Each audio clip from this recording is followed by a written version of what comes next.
Hello? Hello, welcome. Welcome everybody, welcome. Hi. Hi.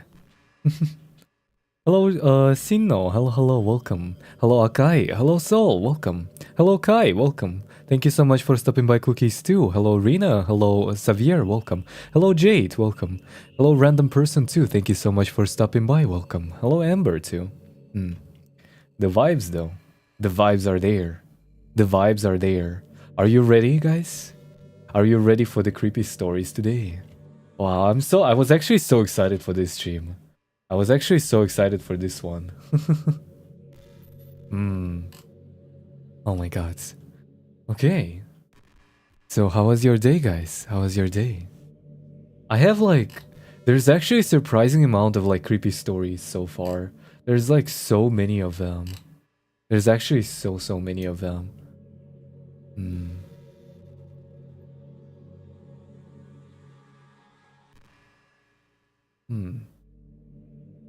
Okay. Ooh, I love this one. I love the name of this one. Hold on. Is my BGM on? Yeah, I think so. I think it's on, right? Now, let me get just a little bit closer. Just a little bit closer to the mic. Okay. So we're gonna pull out chat. Pull out chat on the side. Yes, it's on. Nice. Good. Good. That means everything is set and everything is ready.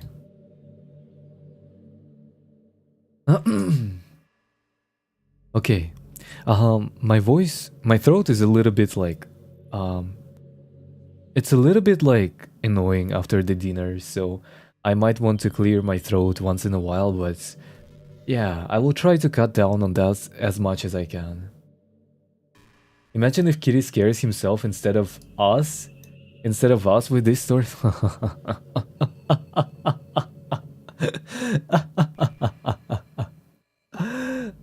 You're so funny. You think there is anything more scarier than my freaking career in Valorant? I don't fear anything since yesterday. I have no fears. Nothing scares me. Nothing can faze me anymore. Oh yeah. I just got back from dinner and drinking, so a little bit tipsy. That's the best. That's the best. Isn't that even better? Okay. So the first story by Dr. Elsewhere. It's actually a pretty recent one. I'm surprised that there are so many recent ones too, which means that people are experiencing this live, in their life, which is actually very, very cool. Okay. Oh my god. This is actually the title actually sounds very scary, not gonna lie. It sounds very creepy. I want to see Kiriya be scared for real. I actually do love those stories. I don't know. I actually do love them. Yesterday's Vala matches really got to Kiri's sanity. Yesterday's Vala matches? We don't talk about yesterday's Vala matches, okay? Anyways, hello Ailey, welcome. Oh my god, this is a long one. This is a really long one. And it also has some voice acting, what the hell? Okay, here we go. Let me have some water first. Okay, are you ready, guys? I hope you're all ready. So the first story is... Houses in my neighborhood have been marked like trees ready to be cut down. Ooh, I like this one. I like this one. It's kind of like... remember the... it's kind of like one of those stories when you have what was it? Isn't this some kind of not like a legend. Not like a legend. But oh, I forgot how the story is called. I guess never mind. But it's kind of weird. It's kind of weird, don't you think? Imagine one day you walk out of your house in the morning and then you see a strange symbol on your house, on your door. Like a strange symbol. It's like in Paper Lily. Remember Paper Lily? How we drew a symbol for a ritual? Wow. Hello Hyojin, welcome, welcome. Hi, thank you so much for stopping by. No, you're not late. Thank you so much. Okay. It was my neighbor who alerted my attention to them. You have one too, Dylan? He announced as I stepped out of my car. Work had been terrible this day, and I was ready to get inside and see Robin, but Jonathan loved his afternoon chats. He stood on the edge of his yard, nearest my property, fanning his face with his fedora and casting a glance at the side of my house. I have what? I asked, pulling my briefcase out of closing my car door. Graffiti! They got my house too! I stopped. Huh? He didn't say anything, just pointed. I stepped closer to him and followed his finger. Jonathan was right. There was a bright blue dot sprayed paint on my house. It was clearly visible against the dark red brick and was next to Chandler's window. Who the hell did that? I asked, thinking about how long it would take me to scrub it off. Jonathan coughed, a deep heavy one that rocked his body, then he shrugged. Nobody knows. The whole neighborhood has been talking about it today. Everyone been hit, every house. Some prankster teenagers must been busy all night. I sighed. Knowing if everyone's house in the neighborhood got graffitied, then the police would be involved. That's over 80 houses. Hundreds of angry victims. I wondered if this was covered under home insurance. I waved goodbye. Let me know if you hear anything else. Most of us ring doorbells, so I'm sure the perpetrators will be caught soon. I headed back towards my home. Then Jonathan put his fedora back on his head and added, "Yeah, and when they do, the cops should make them clean up their mess." I opened the front door, and Robin was sitting on the couch with Chandler. The television played some kind of medical show about human anatomy. Robin had electric taste, to say the least. She leaned her head back, far over the cushion, as I walked past and kissed her gently. I noticed Chandler was asleep, his head in his mom's lap. Robin brushed his hair with delicate fingers. How's work? Same old, same old. Is Chandler feeling well? No. Robin looked down. He has a mild fever. I might keep him home from school tomorrow if it doesn't go down. I dropped my briefcase on the kitchen counter and noticed some cleaning products there as well. The smell of bleach was strong. Did you clean today? Yeah. I took off work today and cleaned. Are you feeling well? I heard your laugh. Never been better. Why have PTO days if you aren't doing to use them? I couldn't argue with that. I needed a few days off myself. Good luck convincing my boss that, though. I walked to the dining room window, thinking about what Jonathan said. Every house? That's a tremendous amount of work for a pack of unruly teenagers. When I was a teenager, it was a struggle to do 15 minutes of homework, much less toil all night on a prank. A quick peek through the blinds revealed Mr. and Mrs. Raskova's house. None of the yards in our neighborhood were large and the houses were built close together. I didn't mind. A small yard meant less maintenance. Our row of houses on the street was lucky. At the back of them was a small stretch of woods. If I had leaves or sticks in my yard, over the back fence they went. I opened the blinds more and scanned the Raskova's house. Then I saw it, a blue painted dot on the white brick wall. Have you heard about the graffiti in the neighborhood? I asked, unfastened my tie. No. Is it an artist? I just watched a documentary about a graffiti artist named Bansky. I laughed. Not quite that. Oh, you mean like vandalism? I prompted Robin to the dining room and she paused her show and carefully got out from under Chandler and joined me next to the window. She saw the blue dot and shook her head. Miss Raskova might be so pissed. She told me she had her house repainted last week. Excuse me. Everyone is going to be pissed. Every house in the neighborhood got tagged. She covered her mouth, clearly upset. Every house? Wait, even ours? Yep, I said, popping the P sound. Come look. I led her outside to the side of the house. Jonathan was gone, but I retained to Robin that what he told me about the vandals possibly being kids. She thumbed the blue spots, the blue splotch, and grimaced. Damn it. Speaking of kids, we saw 3 of them on bikes pedaling down the road, teeth showing through bright spring smiles. Hair waving against the wind. They were laughing at something, and the one in the back, the smallest, kept yelling something to the other 2 about telling the truth. Could it be them?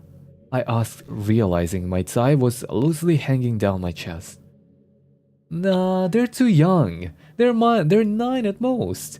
They aren't meticulous enough to vandalize every house in the neighborhood. Still, I wanted to be sure. I met at my driveway and waved them down.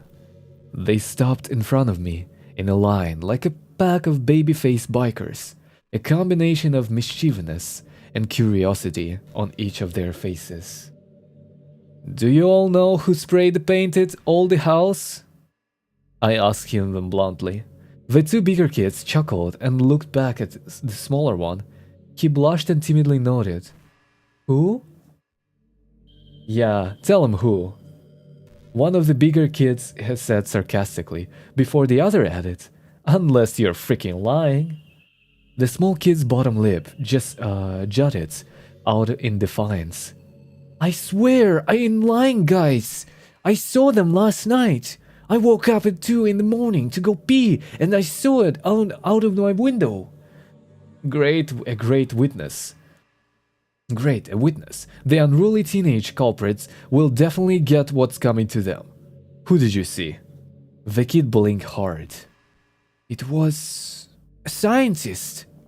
I frowned. A scientist? Yeah, he had one of those big hazmat suits on and everything. A harsh speech of tires cut him off. A pickup truck forcefully in the middle, stopped forcefully in the middle of the road, and the window rolled down. The driver was a man with a thick goatee and had a worried look on his face. Son, get in the truck. I've been looking for you everywhere. Where's Mom? Get in. My bike. Leave it. The small kid tossed his bike down next to the mailbox and hopped in his dad's truck. The man commanded the other kids to go to their respective home, and then pierced me with a panic-stricken stare. It's not safe. Ooh, you always know the story is gonna be mysterious if you have some old guy or old lady just saying mysteriously, it's not safe, or you should not be here, or you should leave. It kind of reminds me of Resident Evil kind of like things, you know? Also, wait, hold on. Can I restore my chat? I think my chat is dead. I've been so into reading this, but yeah. It's like kind of those little things that make it like way more creepier because you don't know why people are freaking out, right? That's so good. That's so good. It's not safe. Before I could respond, he was gone, the tires of his truck barking against the pavement. The other 2 kids glanced at one another, then pedaled down the road. What was that about? Robin asked from the porch. She looked radiant in the late afternoon sun. I shrugged and headed her way. I don't know. An emergency of some kind, I guess. Let's get inside. I need to see if we have any paint thinner to remove the dots. Hello Kiri, hello Xavier, hello Nero-san, konbanwa, hi hi. Hello Sachi, welcome. Thank you so much for lurkies, thank you, thank you. Hello Magdiz, welcome, welcome. Yo Kiri, name a car for an edit. A car for an edit? Can you please stay on topic? Hello Mira, welcome, welcome. Thank you so much for stopping by, thank you. We are reading creepy stories today the whole night. Thank you so much for joining, and I hope you find yourself a great place to chill and have fun. Before we went inside, I watched the man and his son swerve out on the neighborhood and race towards the highway. Not safe? He must be dealing with one hell of an emergency. A quick inspection of the garage proved that we don't have any paint thinner, so I told Robin we could get some tomorrow. Normally, she would type a note in her phone for anything we needed for the house. Groceries, supplies, toys. She didn't type it in this time, a fact that didn't need explanation. Her memory was a lot better than mine. I was clearly annoyed at that day's bad luck, but Robin could always put me in a good mood. I removed my tie from my collar and looped it around her waist, then pulled her in close. Ayo, her soft eyes looked at me with desirous intent. I grinned. Since Chandler is asleep, and you look absolutely beautiful. She looked coyishly and looked away. And I've had a very bad day at work. Do you want a surprise? She gave me a long, passionate kiss, then put her lips next to my ear. Follow me upstairs. We went inside the house and turned to go upstairs to our bedroom, my body ready for a release of tension. We were interrupted by harsh groaning sounds. Chandler was awake and clutching his stomach. Mama, he mumbled, before throwing up on the coffee table. We ran to him as he started to cry. Robin picked up our 5-year-old and took him down the hall. She was saying, "Oh, honey, I'll get you some medicine. No school for you tomorrow." Before she disappeared into the bathroom. Hello, Telgum. Welcome, welcome. Telgum, welcome. Hi. I don't think this is a scary story. It is, actually. Konbanwa, Sky High. Welcome, welcome. Thank you so much for stopping by. Thank you. Thank you, thank you. You're Pudo. Ah, I see. You just changed your name. Welcome. Thank you so much for stopping by. My name is KiriyaNewgate, and I'm your ex-Mafia Hitman Vtuber trying to read these scary stories from Reddit and try to make you lose your sleep. Welcome. Thank you so much for the shout-out, Rina. 제거이갓 안녕하세요. 안녕. 하이. 잘 지내고 있어요? 오늘은 콤포? 허라 스토리를 읽고 있어요. I looked at the mess Chandler had made. First work, then the graffiti pranksters, now vomits. My week couldn't get any worse. I grabbed a trash can and a roll of paper towels and started to clean the table. The top of the bleach bottle was next to Chandler's favorite cup, so I carefully pushed them apart. Wouldn't want those coming in contact. The mess was sticky and smelled foul, but I did my best to clean up. Dads are never off duty, I suppose. 저녁은 먹었어요? 네, 먹었어요. 무서운 이야기? 그쵸? I left my house early in the morning.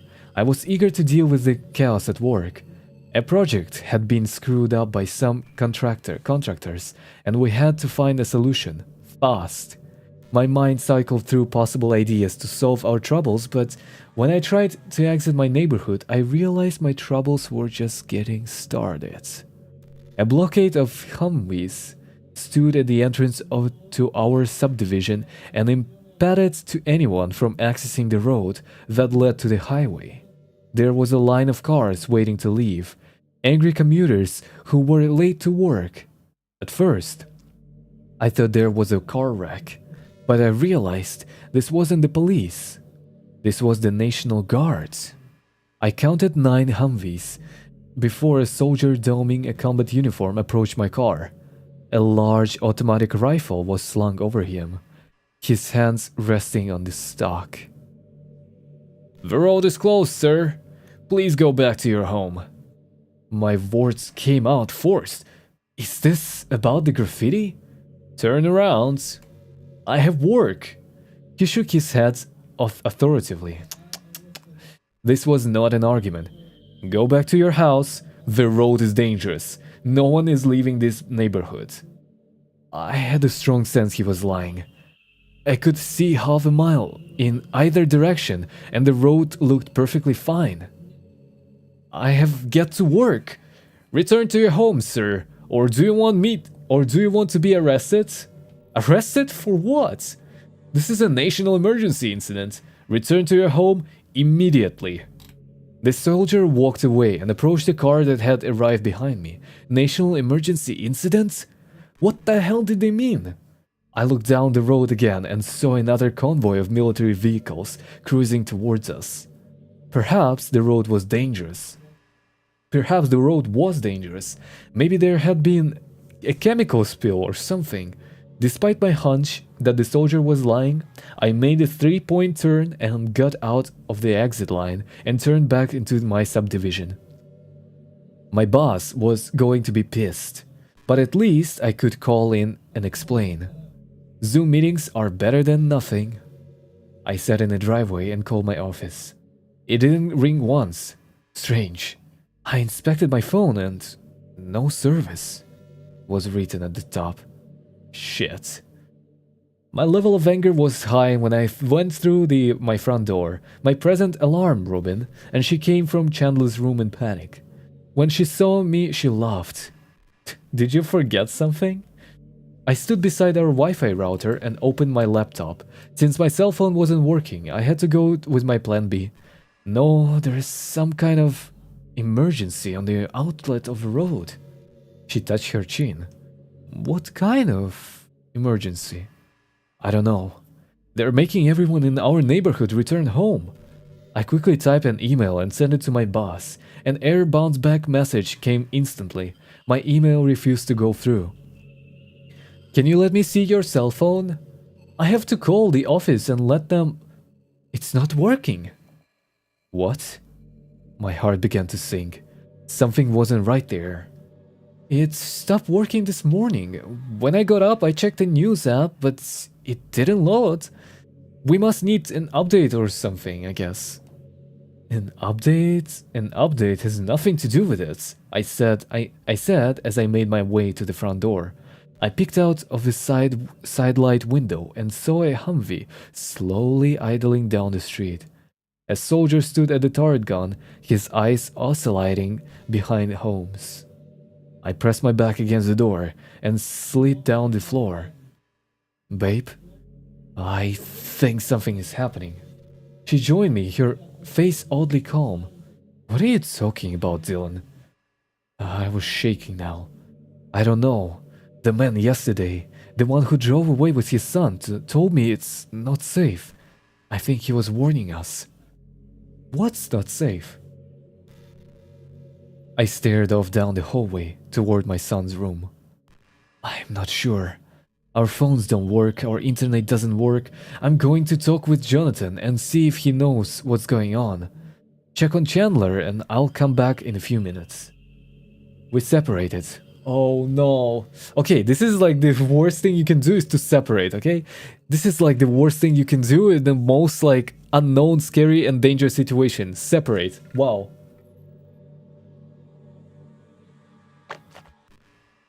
I mean, man, come on, you haven't watched Scooby-Doo? What the fuck? Why would you separate? Why would you separate from each other? Why? Anyways. I got to my neighbor's porch. My quick raps on the door were answered by the steel barrel of a shotgun. I lifted my hands. "Don't shoot, it's me." Jonathan was wild-eyed. His hair was unkempt, and he wore the same clothes I saw him yesterday. "Who are you?" I'm Dylan, your neighbor, remember?" He put the barrel against my throat, and I pinched my eyes shut. Oh god, I was about to die. Right here on my neighbor's porch.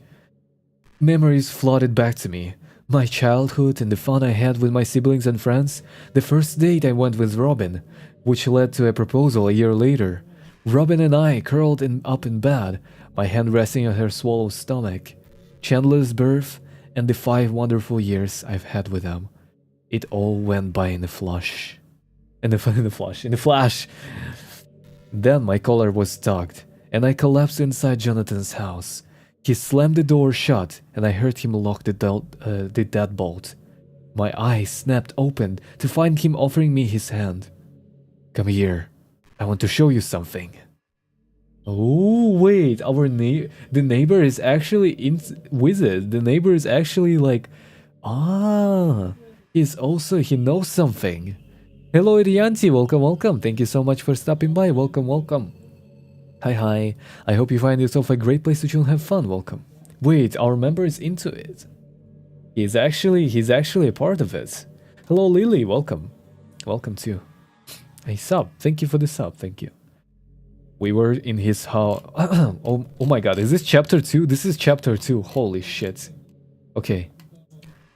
We were in his home office, looming over his desktop computer. He told me about the military's arrival and how they refused to let him leave early this morning to get breakfast downtown. He'd noticed the dead cell service and lack of internet connectivity too, but he had a closed-circuit security system that didn't run off Wi-Fi. He pointed to wires that ran from the wall into his computer, then he tapped his screen. When you mentioned the Ring doorbell, it made me curious, he said, talking very quickly like a madman.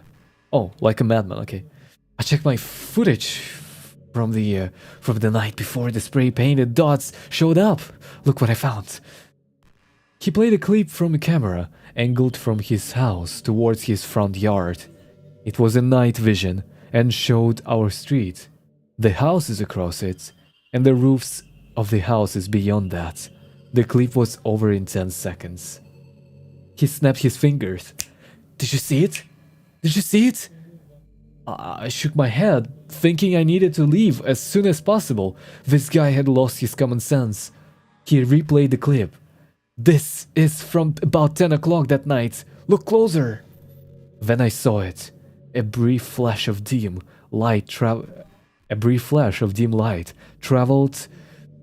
the night sky before landing in the middle of a neighborhood. It was like a small firework, dying as it disappeared between some houses. He went to another clip explaining this one was taken 5 hours later. A group of people in hazmat suits strolled down the sidewalk, skirting each home and spraying every wall. They were marking them. The kid with the bike was correct. What does it mean? I asked, dumbfounded. Jonathan stared at the screen. It means that something came here. Something the government doesn't want to leave. Came from where? Jonathan looked up, straight up, and opened his mouth to answer. A harsh noise exploded from the front of his house and sent us both jumping off the ground. Jonathan grabbed his shotgun and raced down his hallway. I peeked out of his home office room to discover 2 soldiers had kicked in his door and were pointing their rifles at Jonathan. They shouted it to him to drop his weapon, then a hail of gunfire erupted. Jonathan tumbled to the ground, his body a mass of blood and bullet holes. His fedora lay by his lifeless body. 안녕하세요, 툴기님. 안녕하세요. Hi. 전 툴기예요. welcome. 우리 방송 처음에 들어와주셔서 감사합니다. 오늘은 무서운 스토리를 읽고 있어요. 어서 와요. Hello, I show memes. Welcome. Thank you so much for stopping by. I hope you find yourself a great place to chill and have fun. Welcome, everybody. I climbed out and darted through Jonathan's backyard, then scaled his backyard fence, hopping into the space between his property and my own. Scrubs and dogwood Dogwood tree hid my activity, but through the leaves, I saw our road was filled with Humvees. Soldiers scurried around the lawns of my neighbors. They were bursting into houses through doors and windows. 한국인이세요? 한국인이지만 저는 외국에서 태어나고 그리고 지금은 벌써 8년 동안 계속 한국에 살고 있어요. Welcome, welcome. Thank you so much for stopping by. Thank you. I hope my there's two marked, one of the soldiers said. Light 'em up. I bolted to my back door, kicking it in with my hurried attempt to reach my family. Robin stood in the living room, a look of consternation on her face. Her attempt at a smile was pathetic. We can't take Chandler with us. My eyes teared up. Why? Why? I just spoke with Miss Raskova. She said something came from the sky 2 nights ago. Something that changed the children in our neighborhood. The children? Wait, that's all about the children? Hold on. Hold on. Wait. It's not... Wait. It's not an invasion or something. It's something about the children. Hold on. My mind refused to believe it, but... Chandler... No, Dylan... He's changed. I saw him. He's not our Chandler anymore. I locked him in his room. I turned back and saw a chair had been placed against the door. I ran down the hall against my wife's pleas. I cried out for my son. Chandler! Daddy, help! Open the door! My stomach hurts. I touched the chair, ready to throw it aside and take him to safety. Then I saw Robin beside me. She was crying, begging me not to open the door. The plot twist, yeah. We need to leave. It's not safe. It's not safe. I removed my hand from the chair and stepped back. Chandler beat against the door. Please, Mama. Please, Daddy. I'm scared. Let me out. Robin put her hands on my cheeks. Her fingers were cold. She was in shock, just like me, at all the chaos that was going on. A tear fell down her cheek. Chandler is beyond our safe. We need to leave. Now. My son. My sweet beautiful Chandler. Suddenly everything made sense. The light in the sky, the military presence, the markings on the homes. If Mrs. Raskova and Robin were correct, soldiers were here to eliminate an entire neighborhood, though the spread of some cosmic virus wouldn't spread. A type of deadly pathogen that overtakes and controls the human body. A pathogen that overtook my son's body. Hello Jupiter, welcome, welcome. Thank you so much for stopping by, welcome.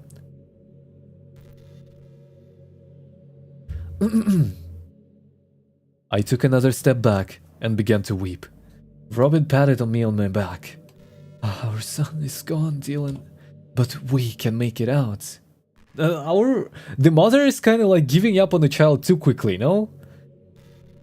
I mean, this is a story? Yeah, the creepy story. We're reading some creepy pastas, some creepy stories. Wait, the mother is kind of giving up on the child a little bit too quick, no? She's just like, okay, we cannot save him, just leave him. Bruh, sure. But we can make it out is crazy. I know, right? It's like, oh my god. Our son is, I don't know. Our son is infected by some alien virus. Well, I guess there's nothing we can do with that. Let's just leave. Let's just leave. I don't understand what you're saying. I want to be English so much. Aww. Thank you so much for stopping by though, mademoiselle. Welcome, welcome. She's like, he's done for. Let's go. I know, right?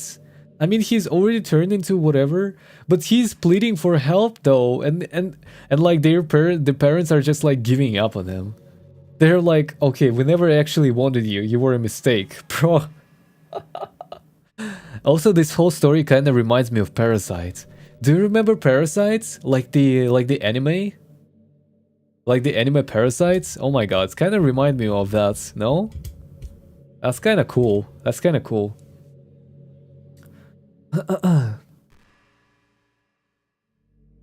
A new goal washed over me. I couldn't save my son. He was already lost, but I could save Robin. Motherfucker. I grabbed her shoulder and pushed her toward the back door. I found the door knob. The instant our front door was caved in. Soldiers announced their presence, but we were already running through our backyard and toward the fence. One of the pickets in the back section was loose. A discovery we made last summer after we found a raccoon had snuck into our backyard, so I lifted it. We crawled through and dashed into a small wooden section. Keep running, babe, I shouted. Keep going straight and we'll get to the road. If we can get out before reinforcements come, we can get out of here. She was fast, running quickly over brambles and leaves, and I did my best to keep up. My shoulder was raging with pain now. Then we both stopped. A lone soldier stood with his back to us in a clearing. He hadn't spotted us yet. He called on his radio, then scanned the area. Robin and I hid behind a large oak tree. Now, facing back towards our neighborhood, I could see the roof of my home. Flakes licked the sides, the smoke billowed into the sky to join the smoke from other homes being burned. Chandler, my son, he was gone. They'd burned him. No, it wasn't my son they'd burned. It was something else. Something terrible. I fought back my tears, knowing I had to protect my wife. I grabbed her hand, my heart hammering so hard I couldn't even feel Robin's pulse in my palm. I knew what I had to do. I love you, I whispered. Keep running straight, don't let them see you. I didn't let her respond, it was too painful. And I didn't want her to talk me out of it. I leaned from out of the cover of the tree and sprinted directly at the soldier. A response from his radio blocked the noise of my approach. By the time he turned around, it was too late. We fell to the ground in a wrestling match. I pinned my body against him so he couldn't raise his rifle. My fists went to work, but the man was strong. In a masterful move, he tossed my body off his torso and rolled on top of me. He had a pistol in my hand. Don't fucking move! He yelled, then called into his radio. I got one, uninfected. He removed some handcuffs and clamped them over my wrists. I spat at him.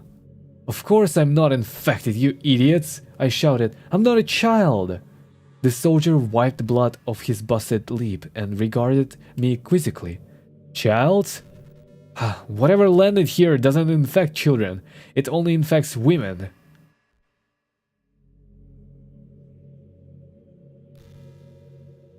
Hey yo?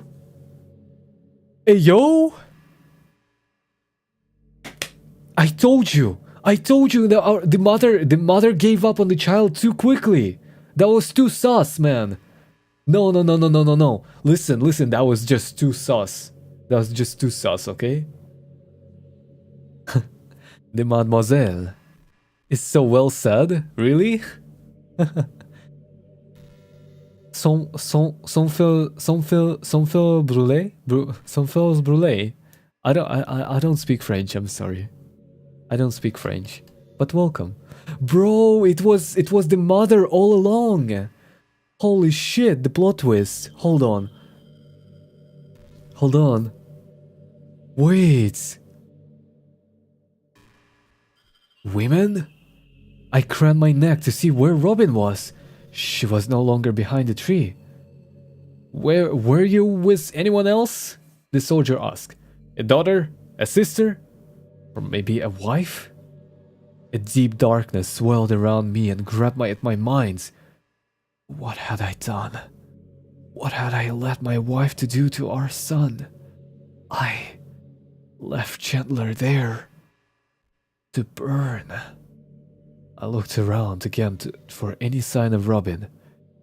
She had escaped.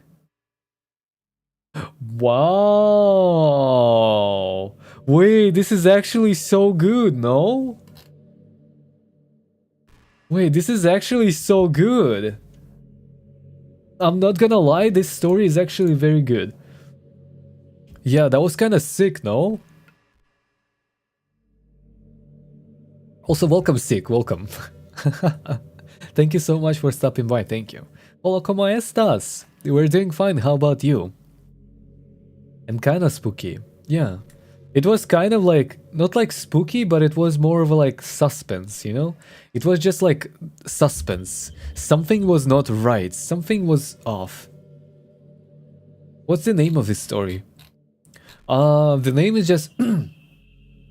the name is just straight away like... Houses in my neighborhood have been marked like trees ready to be cut down. So the scientist... Wait, okay, so let's summarize this story. Let's summarize this story. So the scientists... We had like the scientists were the ones who painted the walls of the houses. Why? Because apparently there was some kind of alien virus. Some kind of like alien virus that affected only women. And in order to get rid of it, they decided to lock down the whole area and burn the houses and kill every female inside of that area. Is that your story? No, I'm just reading the stories from Reddit. At first you might think that it's actually a kid. But it was the wife. It was the wife. And the most interesting thing is that from the very beginning of the story, Robin, who is like the wife of the main character, of the main person, was already affected. She was already infected, and it wasn't her. So she locked down their child inside of the room.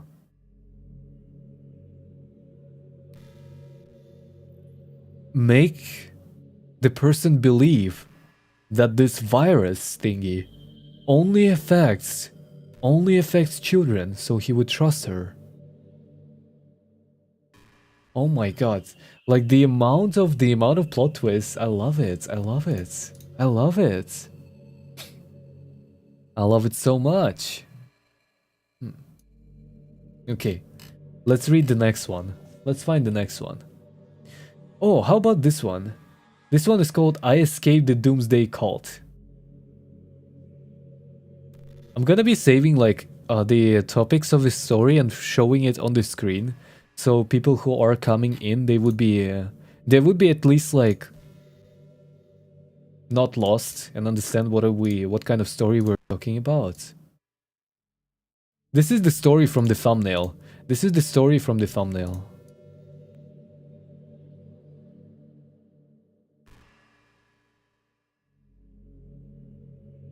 This is the story from the thumbnail. I like the first story though. I like the first story very much. Bro, I'm home alone. Isn't that the best then? Yeah, that was good. A cult story. Yeah. Kinda reminds me of that game that we played. What was it? Fears to Fathom? Fears to Fathom the cult part. The Iron Bark, I think?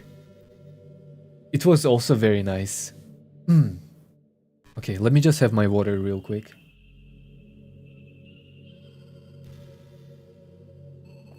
My dream was so weird, it's kinda scary. What was your dream about? Can you tell us about your dream? How about this? We read one story from Reddit, and then I take like, let's take 10 minutes. Let's take 10 minutes talking about like your stories, guys. Do you have any kind of like creepy or spooky stories that you have? Do you have any? Write it down while I'm trying to like take a breath.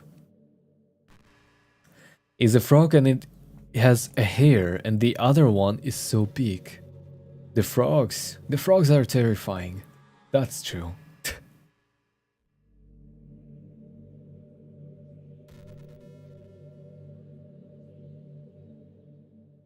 The frogs are kind of terrifying.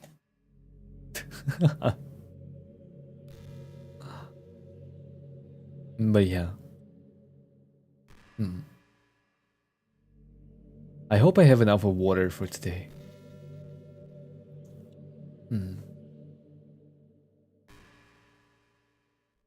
Are you home? Are you alone?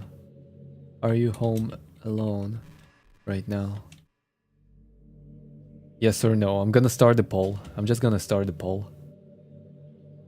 Are you home alone right now, guys? I actually wonder if there are people who are like staying home alone right now, listening to this. How many stories did you already read? I've read only one story so far, like the very long one. They're surprisingly long. Okay.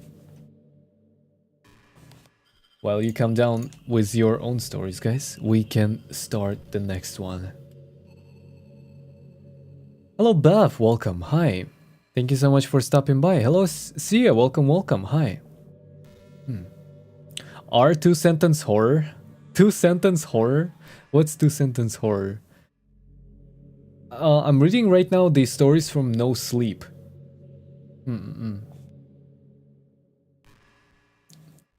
My cat is with me, so it doesn't count as being alone. Ah, you think so? What if your cat is actually like the evil being, huh? Anyways, the next one is called I Escaped from a Doomsday Cult. It's the one from the it's exactly the one from the thumbnail. It's not that long compared to the previous one, but still. Okay.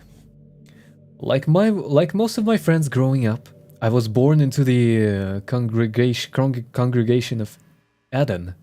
It was all we ever knew, our little haven, tucked away in the Appalachian Mountains, away from the evils of the secular world. And also, like my friends, it never been even occurred to me to leave. Why would I? We all knew that living meant forsaking not only our families and friends, but the safety of our eternal souls. Excuse me? It went without saying that when one left, there was no coming back. A spot in Eden was a gift, and to rebuke that gift was to rebuke God itself. Is this really a creepy real life story? I'm not sure.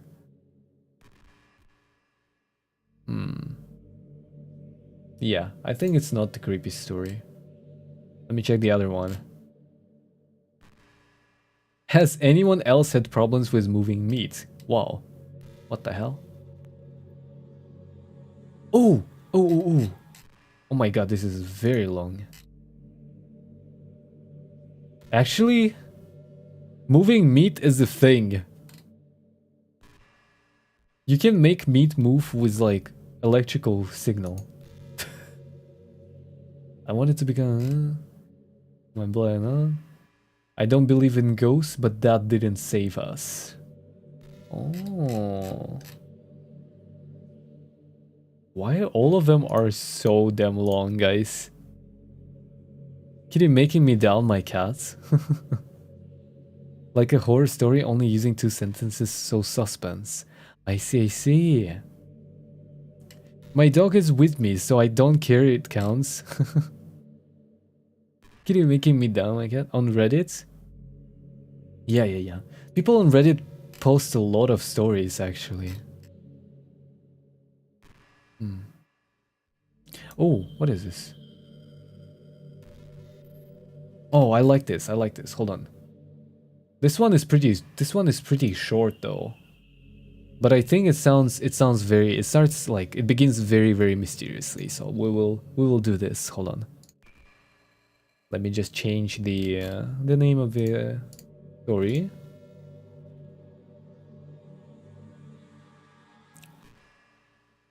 The red string. Okay. Also, if you do have any scary stories, if you do have any spooky or creepy stories that happen to you in real life, that happen to you, like actually, you can share them. You can share them with us here in the chat below, and we can read them together. Okay, the red string. I never believed in superstitions or urban legends until the day I found the red string tied to my doorknob. It was just an ordinary Tuesday night, and I was scrolling through Reddit, lost in the sea of memes and cat videos. But when I heard the faint scratching at my door, my blood ran cold. I approached the door, cautiously, my heart pounding in my chest, and that's when I saw it. A thin red string tied in a tight knob round by the doorknob, swaying gently in the breeze. At first, I tried to rationalize it. Maybe it was just a prank. I thought the work of mischievous neighborhood kids. But as the days passed and the string remained, I don't shake the feeling that something was terribly wrong. Every night, I would hear the scratching at my door, the sound of growing louder and more insistent with each passing night. And every morning, I would find the red string waiting for me, a silent reminder of the terror that lurked just beyond my doorstep. I tried to tell myself that it was just my imagination, that I was letting fear get the best of me. But when strange things started happening, objects disappearing, shadows moving in the corners of my vision, I knew that I was no longer alone. I turned to Reddit for help, desperate for answers in a sea of anonymity, but instead of solace, I found only more questions. Stories of others who had encountered the red string, each one more terrifying than the last. Some claimed that it was a warning, a sign that something dark and malevolent was stalking them from the shadows. Others spoke of ancient curses and vengeful spirits. But their words a chilling reminder of the unknown dangers that lurk just beyond the veil of reality. But no matter how many theories I read, no matter how many late night searches I conducted, I couldn't shake the feeling that I was running out of time.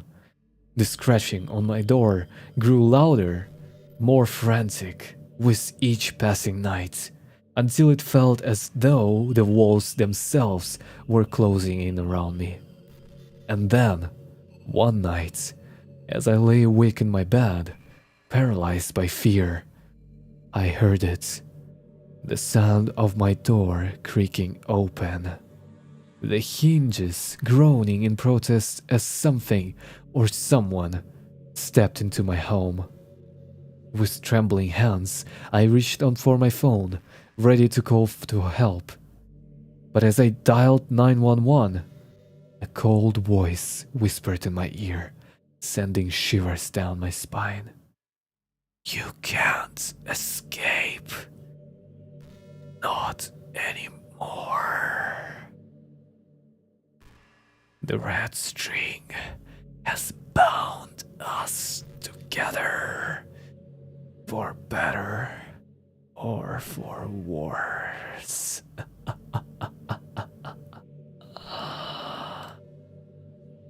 And as I looked up, my blood running cold, I saw it. A figure cloaked in darkness, its eyes burning with malevolent light as it loomed over me like a specter from the depth of hell.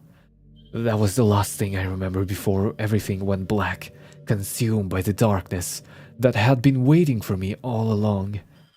As I write this, I can feel its presence lurking in the shadows, watching, waiting for the perfect moment to strike. And though I know my time is running out, I can only hope that my story will serve as a warning to those who dare to untangle the mysteries of the red string. Kind of... Okay, this one is kind of mid, no? This one is kind of mid, not gonna lie. This story is kind of mid though. Average day in Ohio be like...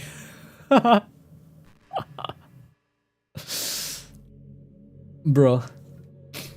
I would be more annoyed. Like, if someone starts scratching my door when I'm trying to sleep, I would be so annoyed I would just open the door and beat the shit out of them.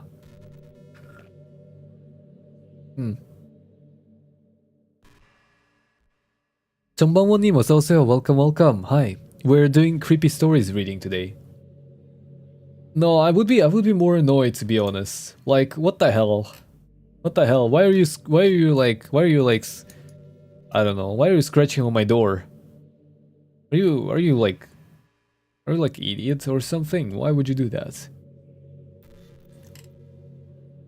Oh my god. Wait. This one is kind of okay, hold on. This one is kind of like Lemao lol kind of story, you know, but let's read this. I'm very intrigued by the name. Look, this is the name of the next story.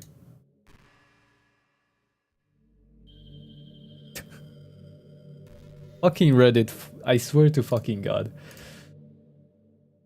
Hello Vikram, welcome. Thank you so much for stopping by. I hope you find yourself a great place to chill and have fun. This is the top rating story, by the way, of all time on this community. I think. Yeah, 73k upvotes, 1.4k comments.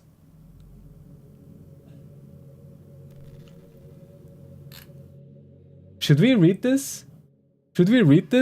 I'm kind of interested though. I'm kind of interested, not gonna lie. How can you turn this into a horror story? I have a story, I don't know if it's creepy. Sure. Share. Guys, if you have any stories, like if you have any scary and spooky stories, please do share it in chat. Please do share it with us. It would be so nice. It would be so much better than reading someone's stories on the internet. Kiri would be the one to fight ghosts in the movies. I would be the one to like asking ghosts for rent. What do you mean? I'm Asian, what do you think? Of course they're paying the rent. Kitty's gonna be the hero, huh? Hey, I just subscribed. What are you guys doing? Hello Larnie, welcome. Thank you so much for stopping by. Thank you. We are reading spooky and scary stories from Reddit today. Welcome. Thank you so much for stopping by. I hope you find yourself a great place to chill and have fun. For anyone who is new, my name is KiriyaNewgate and I'm your local ex-mafia hitman Vtuber trying to become a full-time internet idol. Welcome. I love, oh my god, I love this. My lore sounds like, my freaking introduction sounds so goofy. I love this. Also, my name's KC. Okay. KC, got you. I'll let them finish first too. You do? Okay. It happened when I was young. Okay, we're listening. Hold on, we're listening. Hold on. We got an answer. My mom always said I snore when I sleep. It's fine, we all do. When I was young, I was home alone and I was on the second floor. I heard dishes clinking against each other in the first floor. I called out, "Mother?" And the clinging sound stopped. Okay, but let's be honest. I feel like everyone was like that in the childhood, no? When you're young, and especially if you live like in a pretty old house. Like I used to live in my grandma's and grandpa's house. And the thing with old houses, they always make noise. Like, you're just laying down and you suppose that nothing can make noise because everyone is sleeping, right? And you're alone. But then suddenly you hear something creaking. Suddenly you feel like the floor is making those kind of like sounds. As something or someone is just like stepping in the corridor. And the thing with them is just like, you kind of do understand that it's just like the wood creaking because the house is old, right? But then the sounds get closer and closer and closer until it dies off. This is, by the way, what is called an ambient horror. This is what is called a psychological horror, when something is keeping you under the tension, but that something never happens. That is called a psychological horror in the game or movies. You can see that a lot. You can see that a lot in like movies and games. It's like the point of psychological horror is just to make you feel unsafe, make you feel unsettled, and never bring out the reason why do you feel so. And that's what makes it even more scarier, because you don't understand why it is happening, and you would probably never understand because that something would never pop up. That something will never become visible. That something is always gonna be a mystery. This is what called psychological horror, by the way. 2-sentence horror story is an example. I can move, I can breathe, speak or hear, and it's so dark all the time. If I knew it would be this lonely, I would have been cremated instead. Oh, that type. And the next day, my sister was asking me what I was dreaming, because I was running around the house. Wait. Wait. You were lucid dreaming? Okay, but... Okay, guys. But low-key? Low-key? Lucid dreaming people? People who have lucid dreams? And people who run around in their sleep? They're kinda creepy, no? That's kinda creepy. Cause like... It's kinda like... They don't know what they're doing. You don't know what they're doing. And you cannot even ask them because they wouldn't answer you. It's like, imagine someone from your family suddenly wake up in the middle of the night, stand up, go to the middle of the living room, come against the wall, and stay like that for around 5 minutes or so. And then, once you watch them doing that, they suddenly recognize your presence. They look at you, but they never say anything.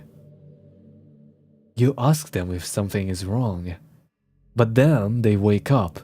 They wake up like nothing happened. And then they go back to bed. Yeah, low-key, people who are lucid dreaming, they are creepy. Low-key, that's kinda creepy. I would immediately hide under my bedsheets. You know what's funny about hiding like under the bedsheets? Is that you can never feel safe. Like, you might think that hiding under the bedsheets can make you feel safe, but it's actually the other way around. You know why?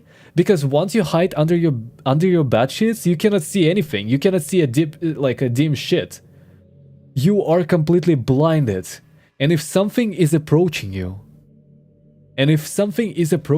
like let's say you're a character in a movie, right? It's probably already there. It's probably already close to you. Like, think about it. You can never feel safe. You can never feel safe, like, unless you like try to justify, like try to make yourself to believe like that is not true, that is not real. Unless you do so, you would feel threatened. You would feel what they call a psychological horror.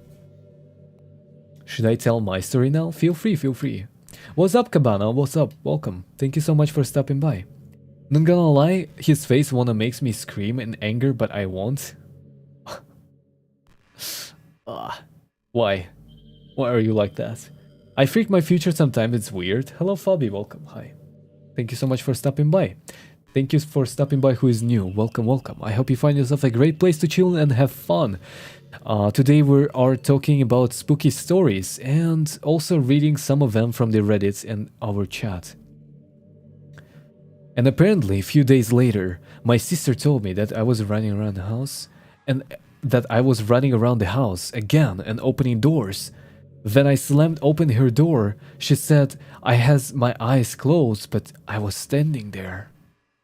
I actually have a story. Can you guys listen? I have a story like about like lucid dreaming too. I have a story. So back when I was living with my like grandma and grandpa, right? Back when I was living with my grandma and grandpa, my house, my room used to be like in the middle of the corridor, right? So at the end of the corridor, there was like my auntie's room and my parents' room. And at the beginning, there was my grandma and grandpa's room. So what happened there is that my aunt just suddenly wake up in the middle of the night. She runs.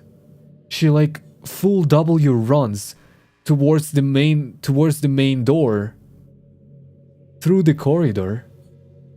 And I can see her running and passing by. Passing like past my door. Like crazy. And then she stops. She opens the door to my grandparents' house, to my grandparents' room. She opens it. Then she just slowly goes back into her bedroom. Then she just slowly gets back to her bedroom. I think that was the creepiest moments I have ever experienced with people lucid dreaming. And yeah, most of the times lucid dreaming is actually like funny because like people do funny stuff when they're like lucid dreaming. Like one time I remember my like uncle? Oh, not uncle, my grandpa. My grandpa was drinking that night. And then like we were sleeping and then like I was sleeping in the living room, right? I see my grandpa like just like standing up and he was trying to lift up the TV. He was trying to lift up the TV and then the grandma was like, come on, lay down. Stop doing that. I was like, what the? But yeah. After that, I just slammed the door and shut and went back to sleep. I see. Okay, now they're just creepy. I know, right? Possessed Senya. That makes sense. It's probably there and you don't even know because the bed shits, and if you check, then that something will see you and probably do something. Exactly. It's like you're cornered right now, you know? Sometimes I would actually doubt, is it safe? Is it safer to hide under the blanket, under your blankets? Or is it safer just to like face it and watch it? Either way, you're gonna be terrified. Yeah, I'll have a good sleep tonight. Yeah. I'm from Philippines. It's 9:26 p.m. right now and this is really creepy. This is how it's supposed to be. Hello, Monkey. Thank you so much for stopping by. Welcome. What the? I know, right? He tried to lift up the TV. And apparently my grandma was like, oh, he's always like that, like, when he's getting drunk. Hello, Minji. Welcome. Thank you so much for stopping by. Long time no see. How are you doing? The most scariest story of all is missing your Duolingo lesson. Oh my. My Duolingo is like 30 days due. Okay, now let's read the Reddit story. Hold on. Let's read the Reddit story now.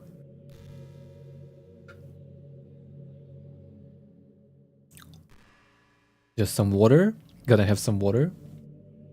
How are you doing, Minji? How have you been? My sugar daddy asked me for weird favors. Okay, this low-key sounds very funny. But this story is rated top. It's the top rated story on the scary posts on Reddit. On the 18 million people actually like following this post. This community has 18 million people and they rate this story as the most top from all of his scary stories out there. I knew a guy, he was going to Mexico for a trip with his fiancée in France to have a good time, enjoy, right? But during that time, his fiancée had to go to the bathroom in a gas station. There's more hold. Hold, I'm holding. Struggling with this semester, it's the worst. Aw, I hope it gets better for you. It's your sugar daddy, bruh. The title is already weird. It is. When new viewers enters and sees the title on Kiri's forehead, they'll start questioning if they're in the right stream. That is actually so true. That is actually so true. Yeah. So the name of the story that we're about to read is My Sugar Daddy Asked Me for Weird Favors. I wonder what kind of favors. I'm gonna read Vikram's story and then like proceed with reading that one. But I think it's gonna be like somewhat hilarious.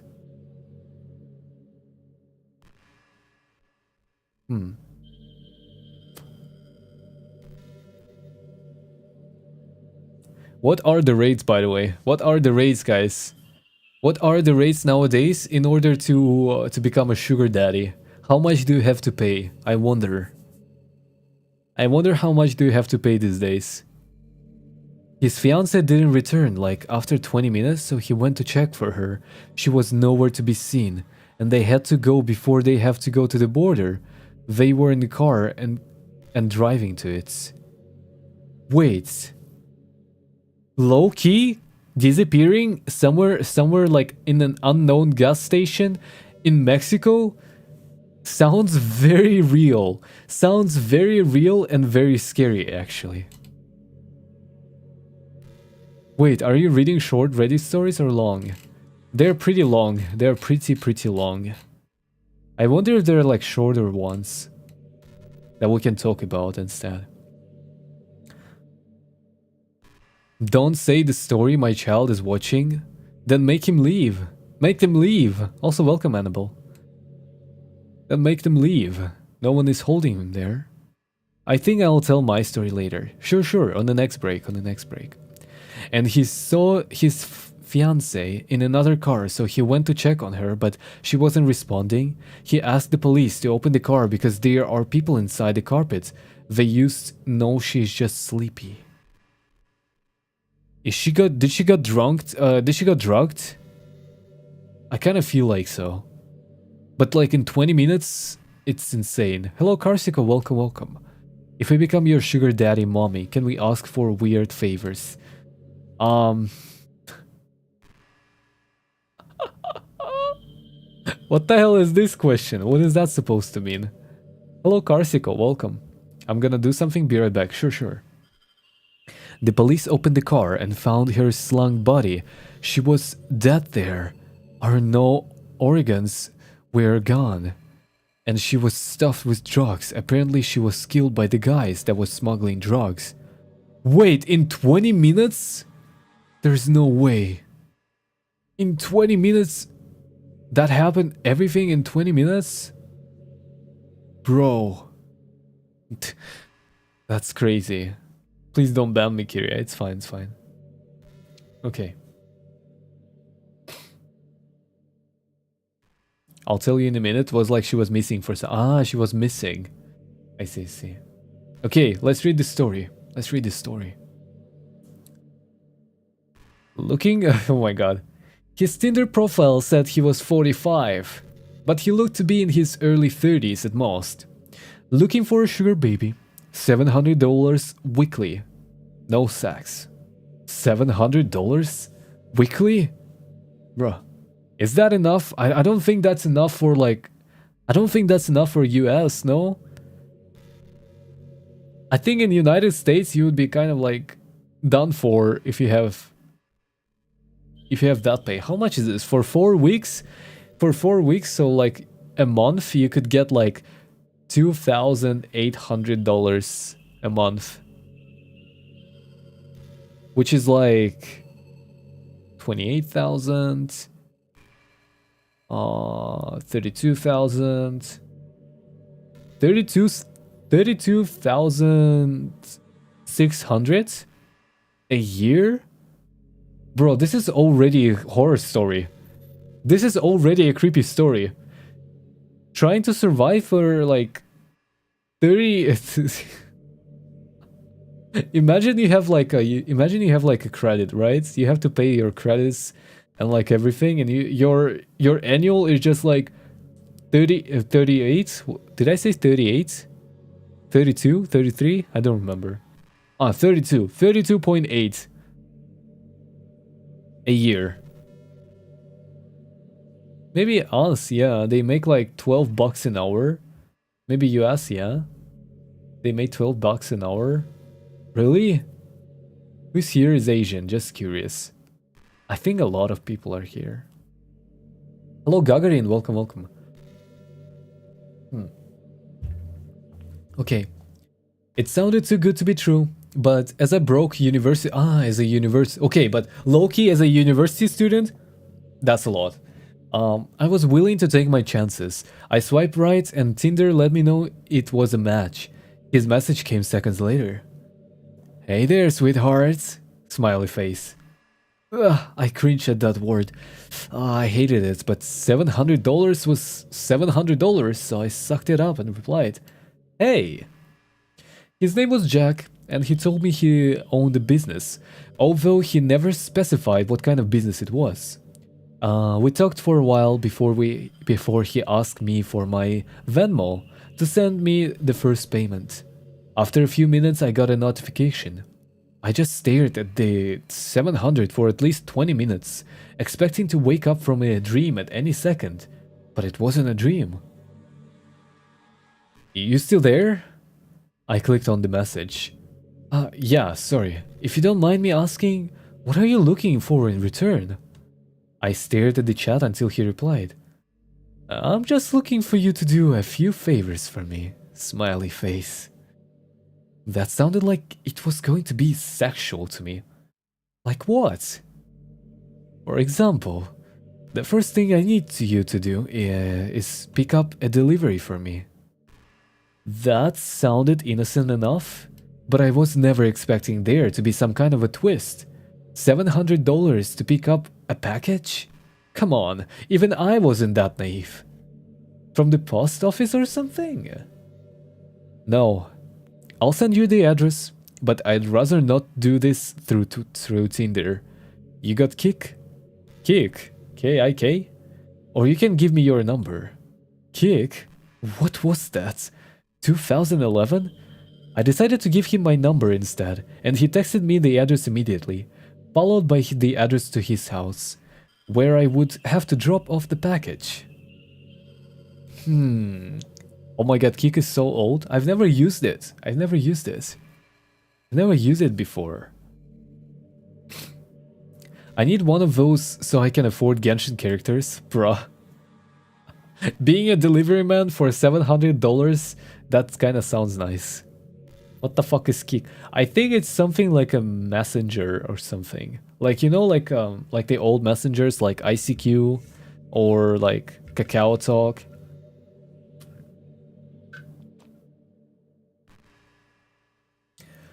I'm not home right now, but there is a key on the bottom of the blue flower pot near the door. Go inside and put the package on the coffee table in the living room. Make sure that you lock the door when you go inside the house, and then lock it again when you leave. I grabbed my car keys and a wallet and got into my car, putting the address into Google Maps. Got it, on my way. My phone buzzed as I backed out of my driveway. I'm serious. Lock the door both times. Please. I thought that was a little excessive, but I promised him that I would. The house looked abandoned. It had a broken chain link fence around it. It was with a small door that was hanging onto dear life. It stuck out like a sore thumb, surrounded by houses that were a lot nicer than this one in comparison. You're here for jack shit? I looked up to see a man standing in the open doorway on the house. He took up almost an entire space, his head skimming the top of the doorframe. He was huge. in height and muscles, and his entire torso was covered in tattoos. Yeah, I guess, I replied, not moving from my spot on the sidewalk. Stay right there, he said. I did. I actually don't think I would have moved if he had asked me to. I looked around and realized that there was no one else on the street. I was a 21-year-old woman alone on the street. I gripped my car keys. 술련님 어서오세요. Welcome, welcome. 뉴 유튜브 알고리즘이 드디어 해냈다? Welcome, welcome. 안녕하세요. Welcome. A few minutes later, the man came back out carrying a cardboard box. It was about the size of the shoebox, but stained and damp on some of the corners. Can you open the car? He asked. I opened the trunk, not wanting that inside of my car seats, and he set it in. Alright, there you go. Thanks. I walked around to the driver's side of the car and opened the door. Oh, and one more thing. I looked at him. You better watch out, he said. I didn't reply. I blasted my music as I drove to Jack's house, hoping it would drown out my anxiety. It didn't. I parked my car in a stone driveway and stayed inside the car, admiring the house. It was a huge house, with stone pillars in the front porch, and the greenest grass I had ever seen in my life. I turned the car off and got out. I grabbed the package and walked in front of the door, getting the key from where he said it would be. I opened the door and stepped in, closing it behind me. I thought about what he had said, about locking the door when I got inside. I thought that was a little overboard, but as I stared at the closed door, something made me reach out and lock it. I walked inside, my feet cushioned by the thick maroon carpets, and admired the inside of the house. All the furniture was wooden and looked incredibly expensive. I would probably finish school 1,000 times with the money that it took to furnish this place. I set the package down off the coffee table, and as I walked back to the door, I heard the phone ringing from somewhere inside of the house. I froze. In my pocket, my phone buzzed. I took it out to look. Don't answer any calls that aren't from Marvin. I put my phone back and followed the sound on the phone, poking my head into a few different rooms before I found it in an office. I walked over to the desk and looked at the caller ID. Incoming call from Jack. That was odd. I grabbed my phone to look at the message again. I was starting to get a little bit creeped out and decided I wouldn't answer, just to be safe, and left the house, remembering to lock the door as I left. Oh my god, wait, hold on. So Jack is the one who asked her to deliver the package. And he's also the one who told her not to answer any calls that aren't from Marvin. But then, like, the call is coming from Jack himself. Is it like a test or something? Is it like a test? Is he testing her? Also, what is that package? Wait, when did you reach 5k? Oh my god, congrats. Huh? We reached 5k? What the hell? Oh my god, thank you so much for the... What? Excuse me? Thank you so much for the 5,000s, guys. What the hell? Did we just skyrocket like 100 subs just like in the span of like 1 hour and a half? What the hell? Thank you so much, guys. Thank you for everyone who subscribed. Thank you. Hey, yo. Is it time for 5,000 subs? Is it time for the 5,000 anniversary stream? Oh my god. What do I do? I haven't thought about what am I gonna do for 5,000 though. That was quick. Oh my god, Senya, thank you for 10 memberships. Thank you, thank you. Thank you for 10 gifted. God. Thank you so much. But you deserve it. Thank you so much. Thank you. Bro, why? Thank you. You're welcome. Thank you so much, guys. Thank you for all of your support. Thank you to the new viewers too. Thank you to the new subs who joined us today. Thank you so much. Oh, okay. Wait, where did I stop? I forgot. Do you need to do you also need me to like I don't know, pick up the package and deliver it to your house or something? You better watch your Oh my god. back. Akai, thank you so much for 3 months membership flex. Thank you. Congrats, Kiri. Thank you. Thank you so much. Congratulations. Thank you, Violet. Also, welcome. I hope you find yourself a great place to chill and have fun. Welcome. Thank you guys for joining and thank you for supporting me. You were just at 4.96 before I joined. That's crazy. I know, right? Like, we suddenly just skyrocketed like 100 plus in just no time. Hello, Dalton. Welcome. Thank you so much for stopping by. Welcome. Okay, let's continue. Don't answer any calls that aren't from Marvin. I put back my phone and followed the sound of the phone. Incoming call from Jack. That was odd. The boss deserves the world? Ah, thank you. I grabbed my phone. Congratulations on 5k, thank you. I grabbed my phone to look at the message again. I was starting to get a little bit creeped out and decided I wouldn't answer. I've done a few more favors for Jack since then. I drove a BMW to a random park in another city, only to get out and drive a different car back to Jack's house. He had me meet one of his employees at lunch, who then gave me a briefcase to deliver to the first house I had gone to and told me he would know if I looked inside. On several occasions, he asked me to drive down to the same house and stay with a guy whose name was Julio for a certain amount of time. In total, I've made around 3.5k. Oh, that's a lot. Most recently, Jack asked me to stay in his house overnight. I woke up to a text from him. I need you to spend the night at my house. I hadn't ever even seen him in person, but I had talked to him on the phone a few times. He proceeded to tell me he would pay me 1,000 to spend the night at his house, provided that I followed few rules. Wait, that's kinda... are telling scary stories? Yes, we're reading the creepy stories. Also, if you do have any story of yours that you want to share, please feel free to share it during the intermissions. When we finish one story, you can, we have like 15 to 20 minutes of like intermission, so we could like talk about your guys' stories too.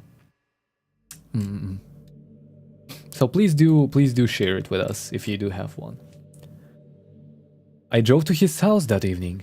The driveway was empty, and it normally was, but the porch light was on. I walked up, unlocked the door, went inside and then locked it again. Well, 1,000 is 1,000. Bro. No. I probably would say no. I would just probably like say no and then like cut my ties, you know? That is like all of the things that she has done are so like creepy. They're so freaking like, I don't know. They're not normal. They sound completely sus. It's more of a like story like, oh, I'll do it, I don't care, I just get my money and I don't care. Everything in the house looked the same. Jack had told me over the phone that he would leave the list of the rules on the dining table. I set all of my stuff down in the living room. My bags looked like garbage compared to the fancy furniture in there. I wandered into the kitchen and then to the dining room. Sure enough, there was a piece of paper on the wooden table, held down by an empty glass. Lock the door when you come in. Only answer calls from Marvin. Don't turn on any faucets between 9 p.m. and 11 p.m. Don't open the door for anyone, no matter who they say they are, after 10 p.m. If the door to the closet at the end of the hall is open, sleep in the library. If closed, sleep in any of the bedrooms.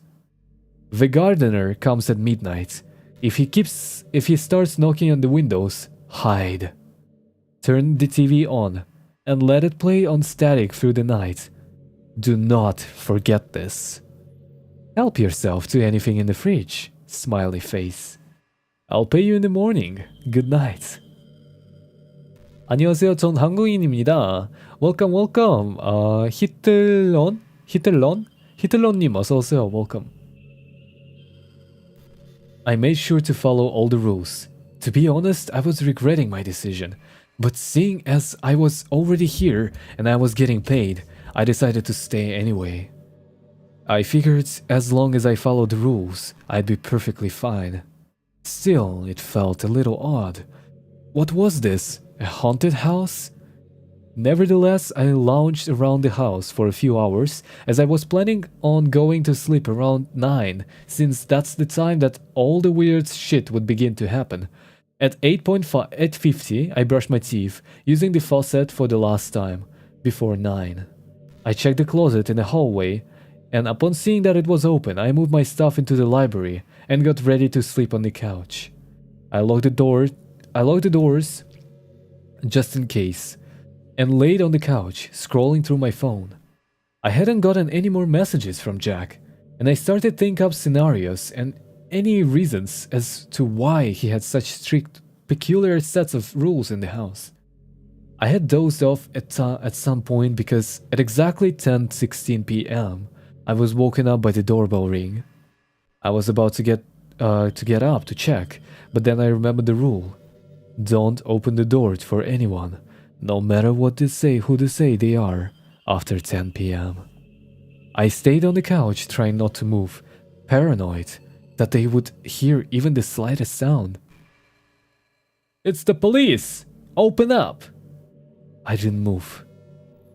Hello? It's the police! Open up or we're coming in! I still didn't move. But I couldn't hear my heartbeat but I could hear my heartbeat in my ears. There was a silence for a while after that.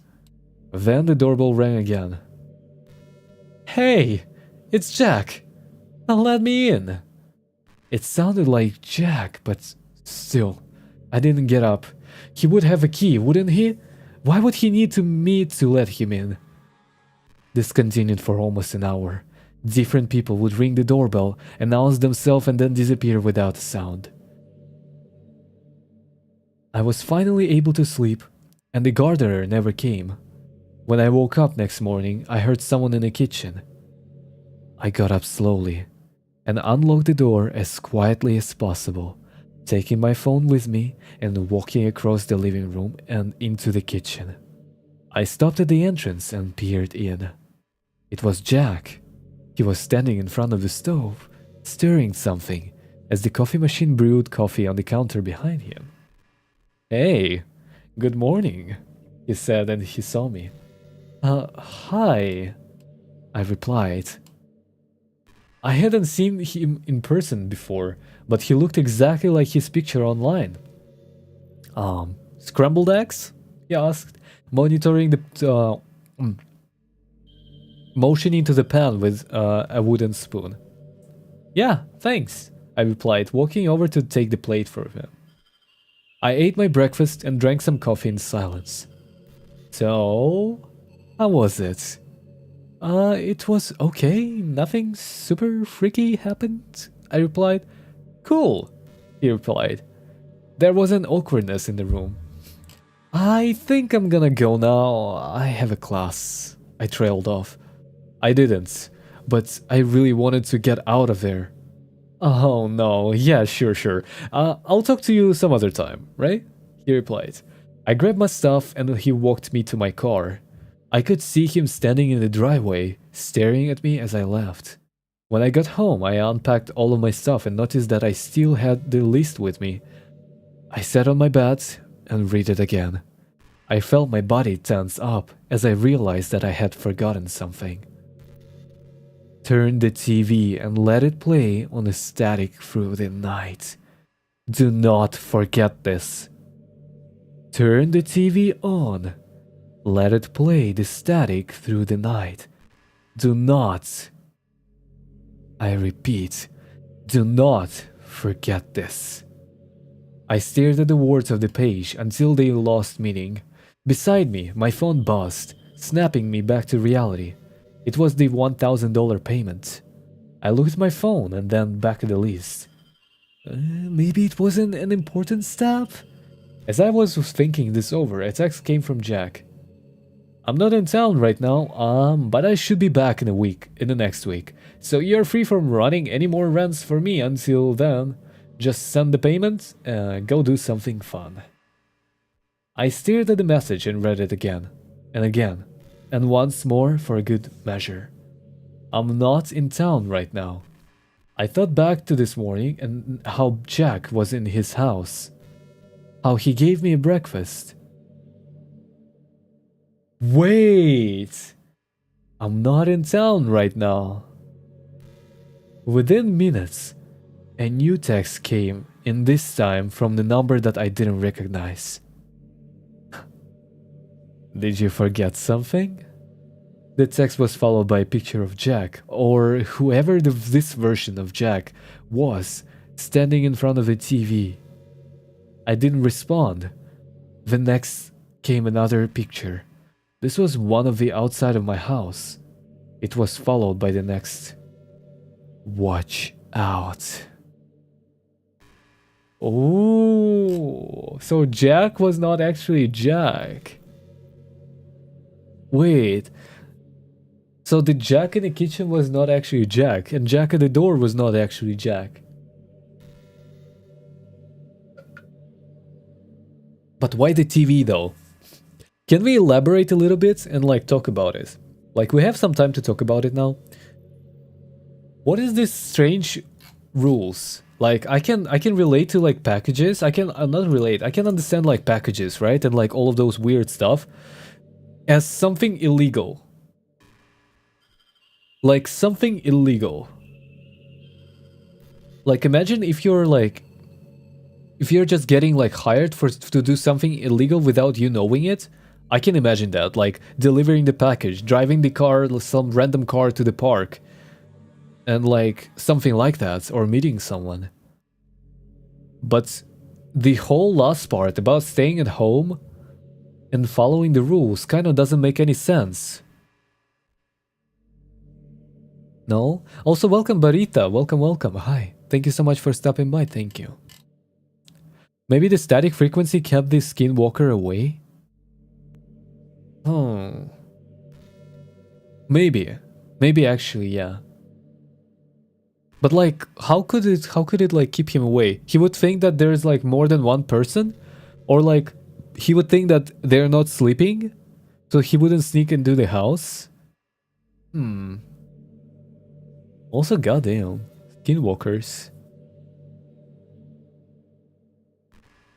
Imagine someone actually dressing up exactly, or like, imagine this situation, okay? You are about to go on a blind date. You have a picture. Okay, that's not actually like exactly blind, but you have like a profile picture of the person, right? The person that comes to the date. He looks similar like that. You might think that the picture is like somewhat 5 years old or something, just old, right? And then it just turns out that it was actually not the right person. It was just a person impersonating them. Skinwalking.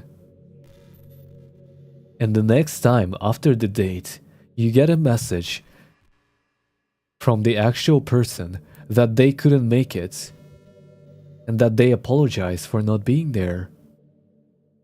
Some monsters have prerequisites before they can stalk and hunt you. That is true. That is true. You know, if the monster, if some if some like scary being or like monster being was like just scary and like ultimately strong, it would not be interesting, right? So you kind of always want your monster to have like some weakness or like some kind of like set of rules. That's what I see it as. That's what I see it as. It's like you have like this set of rules, right? I really love the concept about like some kind of monster having their kind of like personality traits or like set of rules that they cannot break no matter the situation. I love this. What was the list again? Hold on. Lock the door when you come in. Only answer calls from Marvin. Who the hell is Marvin? Don't turn on any faucets between 9 to 11. Very specific. Very specific time. I think 9 to 11 was the time when the police came, right? Don't open the door for anyone, no matter who they say they are, after 10 p.m. If the door to the closet at the end of the hall is open, sleep in the library. If it's closed, sleep in any of the bedrooms.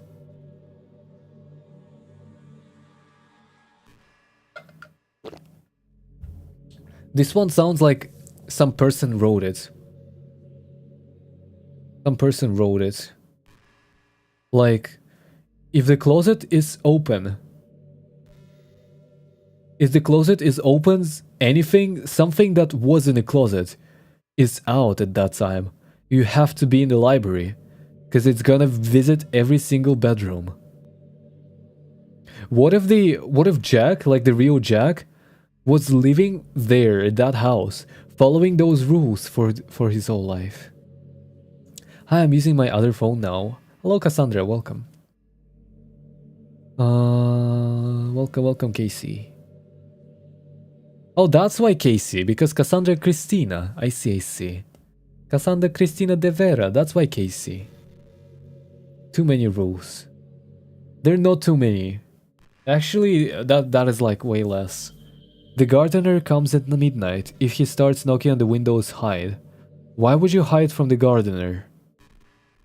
Why would gardener come at midnight? Hold on. Do gardeners work night shift?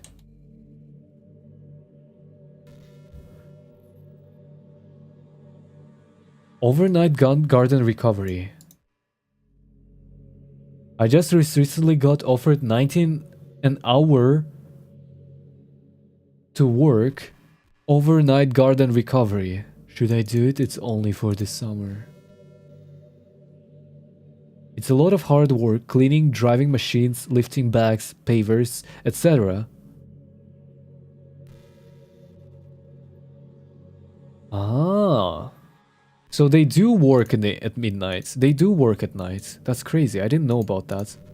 Why would gardeners work at night? I was like thinking to myself, like, wouldn't it be hard to see anything? The more I hear, the more I feel like this guy sounds like a pain. Why are you asking me if I'm alone? That's creepy. Bruh. Listen, Lenya. Okay, hear me out, okay? If you potentially had a sugar daddy, and they would ask you to stay at their house alone for like a night, for $1,000, for like 1K, 1 grand, right? But you have to follow some very interesting rules, some very like creepy rules. Like, lock the door when you come in. Only answer the calls from Marvin. Don't turn any lights from 9 p.m. to 11 p.m. Hide from the gardener. Turn the TV on and let it play on static through the night. Would you guys... Okay, this is the real question. Would you guys do it? Would you guys do it? Okay, let's like elevate it. Let's elevate it to like 5K. $5,000. $5,000. $5,000. If the door to the closet at the end of the hall is open, sleep in the library. If it's closed, sleep in any other bedroom. I mean, like, it's pretty easy, right, to follow those? It's pretty easy to follow those rules. Pretty easy. Please speak only those languages that the streamer can understand. Thank you, Mortar, thank you. Thank you so much. Fuck no, nope. I would never. I want to share this story from my childhood. Yeah, you can share it now. You can share your stories now, guys. We can share it now. No, I would never. I'd forget because I have bad memory. Oh no. 10K, okay. Wait, we're bargaining? We're bargaining for that?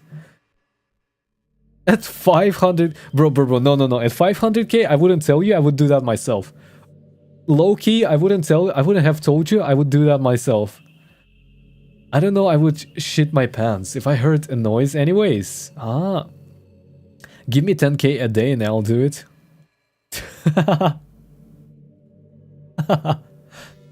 It's okay. Mortar is just saying hello in Arabic. Ah, I see. Hello. My creepy story kinda long. Okay.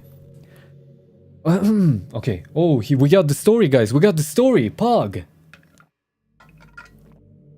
we got the story from the chat. Hold on. This one from Sachi. When I was 9, one fine night, can't remember the exact time, but me, my sister, and uncle were outside. My uncle was burning garbage, and my sister was just watching. Then I looked by the stairs. ... Kitty's Pog sounds similar with that one? Pog! Which one? Pog, we got the story. Pog! Okay, hold on. Wait. Then you looked up by the stairs. What did you see by the stairs? Pog! You look by the stairs and then you see a certain mafia guy just saying Pog. Or Lenya, you can see Lenya saying Pog. Scary.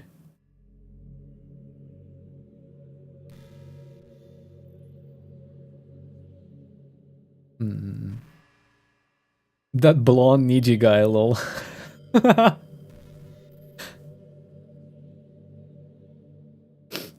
Oh my god. I'm running out of water. I might need to like after the next story I think I'm gonna get some water.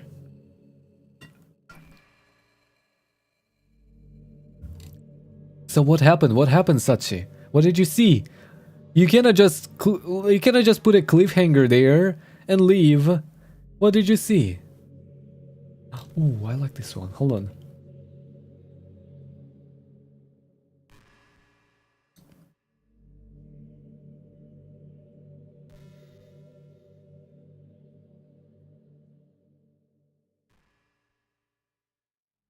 Oh my god, this one is so long.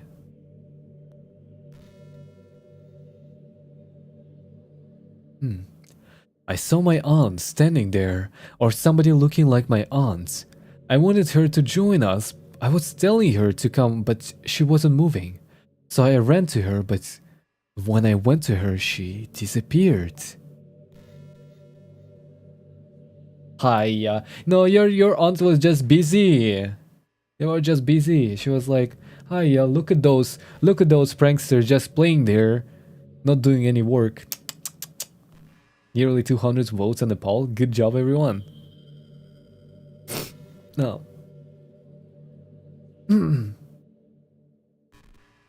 I was shivering. I just watched and then ran away back to my uncle and sister. Surprisingly, those kind of moments actually happen in life. Maybe they do have like a proper explanation, but sometimes we just don't think about it, right? Sometimes you just don't think about like the like why certain things could happen. And that's where our imagination starts running. Because we, like, our brain needs to fill in the gaps. You know, it's like the it's like a normal instinct. The first thought that you have after that, like once you start remembering that, is to fill in the gaps using your logic or using your the knowledge about something that you have seen. Technically, okay, technically, if you never watch anything scary, like ghosts, paranormal activities, or anything like that, and you would never know about that, you probably will never be afraid. But then, like, what if...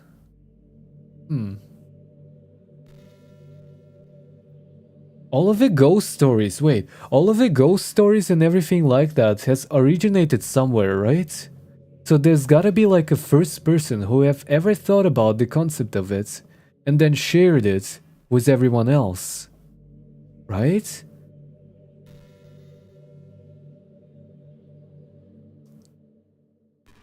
After my uncle finished burning garbage later on I asked my aunt if she was downstairs and she said no.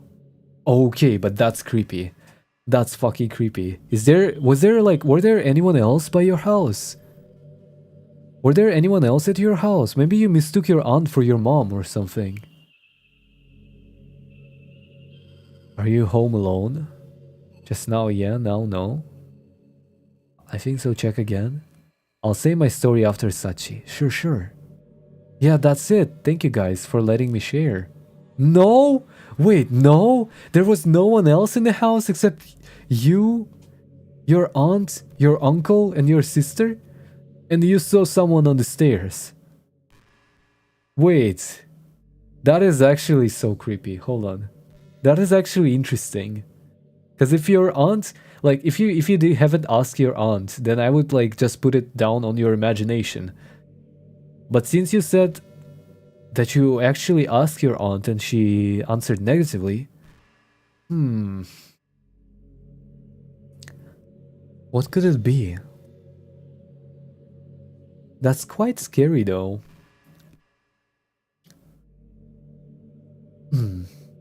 Okay. The next story is by Soul. We're listening. Let's wait until the... Oh my god, they're typing fast. Nice. I'm also choosing the next story.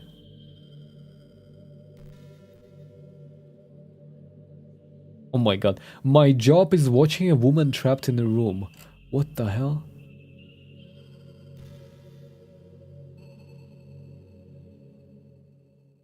The previous tenant of my new flat left a survival guide. I'm not sure I want to live there anymore.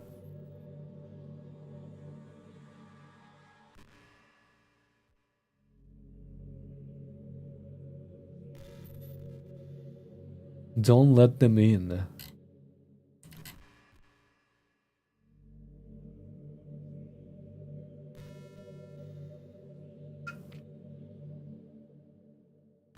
Okay, let's read it. The next story is by Soul. Oh, so this happened 2 years ago. I was looking for a part-time job and found one of those selling Okay, hold on, once again. This happened 2 years ago. I was looking for a part-time job and found one on the selling second-hand goods website. I DM'd them and was told I could work immediately in 2 days. I was told that I would be going house to house to promote ice cream.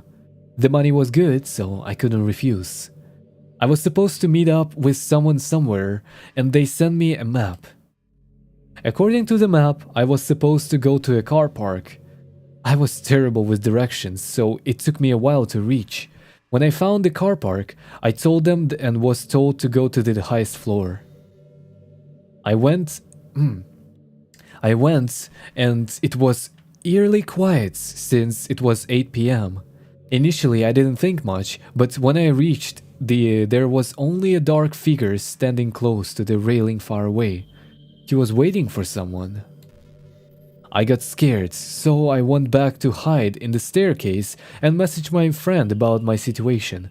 She spammed me to get out of there immediately, so I went back to the closest bus station to go home. It was weird because I was told that I would be selling ice cream with a few more people, yet only one man was there even though I was late. I ended up wasting 30 minutes to head to the work location, only to head back home. I messaged them saying that an accident happened at home and had to leave immediately. I also ended up paying a $7 late fee for not showing up. Wait, you paid $7 late fee? Bruh. Wait, that's kinda creepy, no? That's the thing, like... You might think that it was a little bit too cautious of them, but what if it was actually, like, shady? What if it was actually something illegal or something like... something dangerous, right? Like if you would get kidnapped or something. So good call, good call. Good call to go back. Good call to go back. I also have a similar experience to Sachi. Oh. We need to hear, Akai, if you're okay with sharing it. That's very weird. I know, right?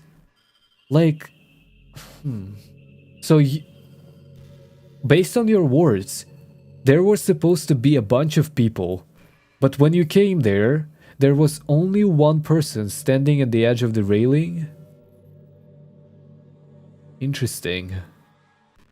Exactly, my friends also said I was about to get kidnapped. I feel like so too. This whole thing sounds to me like you were about to get kidnapped. Cause like, and also, ice cream promotion? I don't think I've ever heard of any type of ice cream getting promoted like that. Door to door.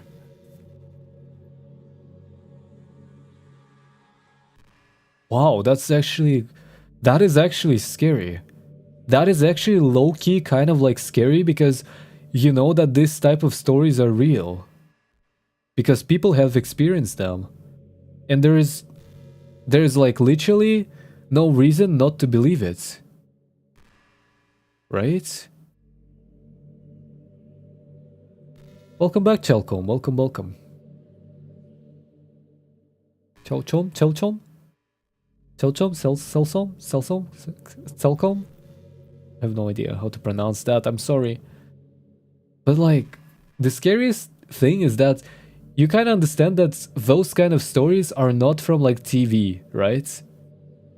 They're based on like okay, maybe not the Reddit stories. Reddit stories are probably like made up because like no one is gonna be like elaborating for so long and writing such a big story for like something that happened to them like IRL. But like hearing stories from the chat is actually very creepy because you know something like this may happen. Glad you're safe, soul, or else you wouldn't be doing here commenting. Now that I think back on it, it was super naive. The money was way too good. Yeah, like, if the money was good, that's sus first. Second of all, like, promoting ice cream door to door, no one ever does that. No one ever does that. And like getting a weird request, not finding anyone, and then being told to like being told to go like to the highest floor. Just to meet one suspicious man instead of like what's said to be a group of people who are also working there with you. But yeah. Good call to go back. Good call to go back. Cause like I kind of feel in my guts that something would actually happen. I kind of got a feeling in my guts that something actually like something very bad could happen. Welp, I'm having goosebumps. That is actually like no, what do you call it? It's no joke, right? It's not something to joke around. Cause like some things like kidnapping, they happen in real life. They do happen in real life. Or like the stories about delivering some random packages. They are also like I think somewhat true. Cause like I pretty much believe that some people may like actually manage some of the illegal activities that way. By signing up like some random people without telling them anything, and then like just making them follow some rules, some easy rules, what they call easy rules, and just pay them money.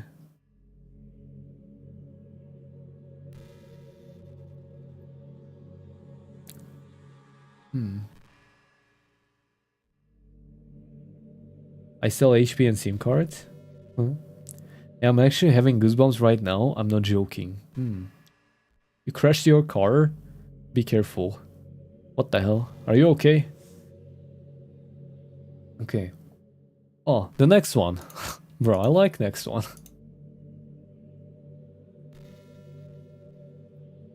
Oh my god. This is an everyday horror. Hold on.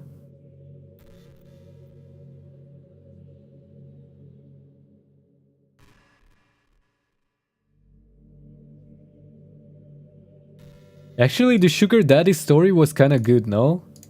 The sugar daddy story was kind of fine too. Not gonna lie.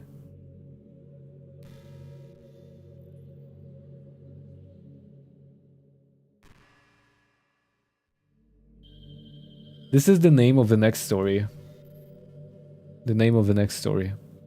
My wife has been peeking at me from around corners and behind furniture. It's gone from weird to terrifying.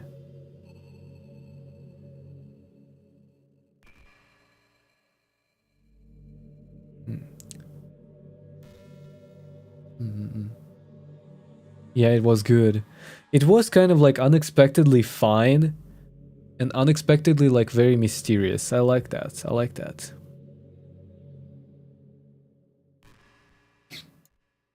What the? We're reading these scary stories today. Thank you for stopping by. Thank you, thank you. Thank you for stopping by, Ayano-san. Thank you. Ah, okay. Hold on.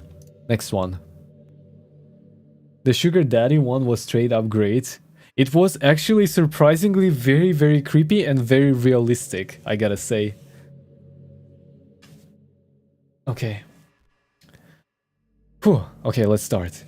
My wife has been peeking at me from around the corners and behind furniture. It's gone from weird to terrifying.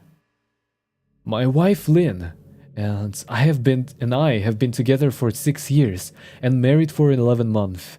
Our entire history together has been very normal, and never once have I noticed any weird behaviors or red flags. I can't stress enough how out of character this whole thing is for her. Lynn is very kind, intelligent and thoughtful. She's always been the no-nonsense type of person. Being childish or trying to scare me is not something she'd normally do. She doesn't even like watching horror movies. When we first started dating, she agreed to watch The Shining with me because she knew how much I loved horror. She was so scared and she didn't even make it through half of the movie before we had to turn it off. She isn't into anything creepy and has never been into pranks. It's just not her cup of tea. And that's fine, but that was so strange about this. It's just so unlike her. Hello Michael, welcome so much. Welcome. How are you doing? To be honest, I almost dropped out school. Oh my god. Congrats Michael. Congrats on finishing your exams. Thank you for stopping by. Bro, I passed. Yeah, let's go. One of my favorite ones is the Russian sleep experiment creepypasta. Russian sleep experiments? Wait, I wanna know. We're gonna read it next.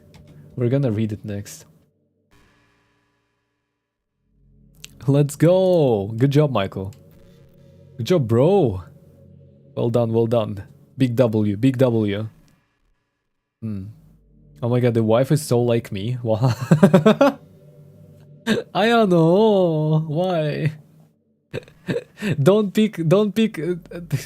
No, this is actually very, very like... It's so unsettling. When you see someone like doing weird stuff out of nowhere and like acting weirdly without you expecting that, that is actually like pretty damn creepy.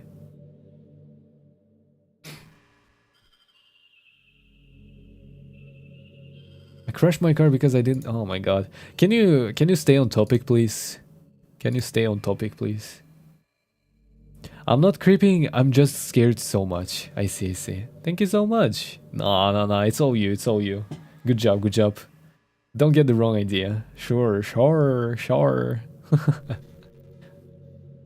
Okay. I should also add that she had never had any mental health issues, and as far as I'm aware, it doesn't run in her family. I know some people are able to hide their mental health problems, but in the 6 years we've been together, I think I have seen some sort of sign. Wait, if it's not a mental state...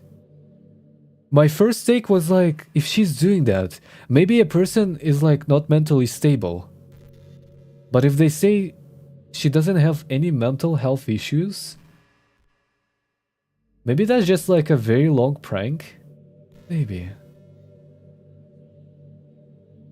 안녕하세요. 제니님 안녕하세요. Hi hi. My wife peeking at me through sinkhole. How the fuck? I'm Typhan, pleased to meet you. Welcome, hello hello. Welcome AA. Can I call you AA? 4AA. Welcome 4. Thank you so much for stopping by, thank you. 캐릭터 잘생겼어요. 아이고 감사합니다. 잘생겼다고? 아... 어서오세요. 우리 방송에 처음에 들어와주셔서 감사합니다. 오늘은 뭐랄까? 컴포 스토리? 무서운 스토리를 좀 읽고 있어요.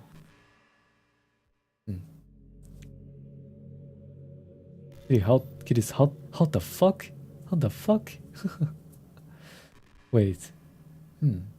I should also add that 2 months ago, I was in the kitchen making myself some coffee before work. I was running a bit late that morning and knew I wouldn't be able to make it to Dunkin' Donuts for my usual morning 6. Morning 6? I took a sip of my coffee as I hurried down the hall towards the front door, when I happened to notice Lynn peeking at me from around the corner ahead of me. I could only see her eyes and a strand of her long dark hair hanging against the wall. The rest of her body was concealed behind the corner. I nearly spilled my coffee when I saw her. I did burn my shit out of my lips. Jeez, Lynn, I said, wiping a few drops of my coffee from my pants. You scared the shit out of me. 한국어 잘하시네요. 아, 잘하기는요. I'll share my experience after this story, sure. So cute, huh? She immediately popped out a view like a little kid that had been caught. I heard her scurry off towards the living room, and by the time I got to the front door, she was out of sight. It was really weird, and just totally out of character for her, like I said, but I also found it kind of funny that she was being more playful and a little less serious. I shouted that I loved her and called her a weirdo. As I shut down the door behind me, I heard her laughing. Her behavior was a bit odd, but it certainly wasn't something to call a priest over. I forgot about it by lunch, and by the time I got home, she was her normal self. I didn't bring it up, and neither did she, and life went on. That's why you need to talk about everything. If there is anything that is happening like in your life together, you have to talk about it. It's black screen though. Am I lagging? Is it? I think so. The wife thought she did good.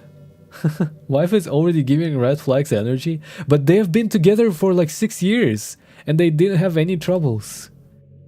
Sorry I'm late. Oh, it's fine. Welcome, Albert. Welcome. The next incident happened 3 days later. It was around 2 a.m. and I had woken up to get a drink. I was standing at the kitchen island, jug of OJ in the hand, orange juice in the hand, when I felt a strong feeling that I was being watched. Oh shit. Hello Pui, welcome, hi. I mean, for the first time, yes, it's funny and cute, but not the second or third time, yeah, no. Yeah, like, if she does that every single time, that kinda gets very, very creepy, no? Imagine if someone does that every single time. And like, any time of the day. Like, it's not normal if she's doing that at 2 a.m. I love your voice so much. Thank you. 다행이에요. 좋아해서 다행이에요. For whatever reason, I looked down at the floor and saw my wife's smiling face staring back. She was speaking at me. From the other side of the island, staring up at me with wide unblinking eyes and grinning like a Cheshire cat. I screamed, I'll admit it, not out of irritation, but fear. For some reason, at that moment, I was scared.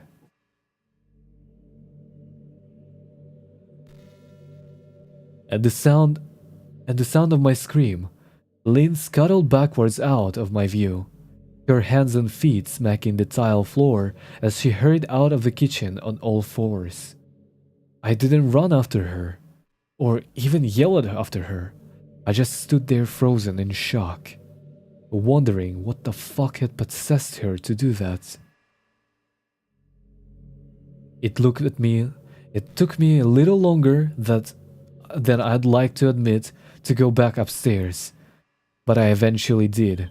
When I got to our bedroom, Lynn was lying on her side asleep, or at least pretending to be. I stood there for a while, watching her breathing to be sure she was really asleep.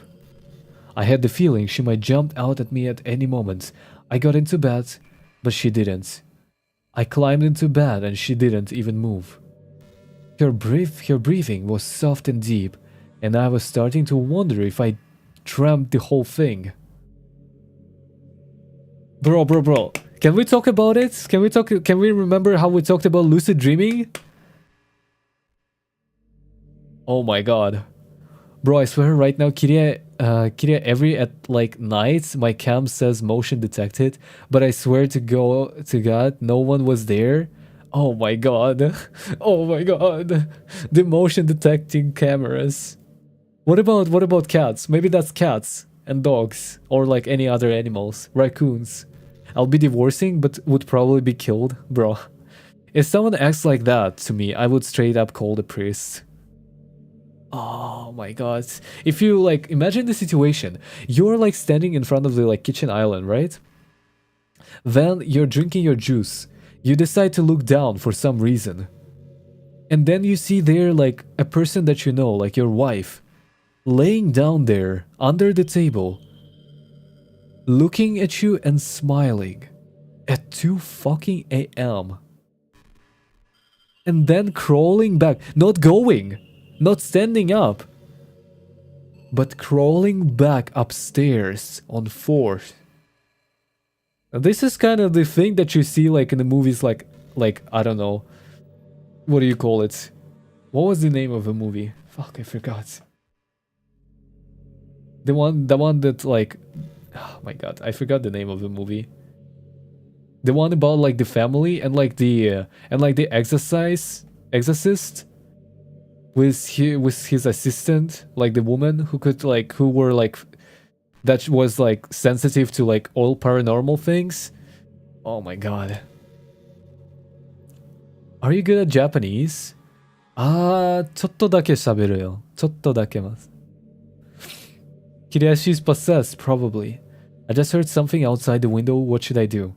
Don't look, and hide. I don't have a dog, just a cat. And the cat is in my room. Scary, maybe a bug in the system, who knows. One time I heard someone scream my name, like really scream it out loud, like the world is ending, but I swear to God I was all alone. All my neighbors were out on their vacation. Damn. Yeah, The Conjuring! Oh my god! The Conjuring! You're so right. You're so fucking right. There was a scene, there were like some scenes like that. This is like straight up from Conjuring, I swear to God.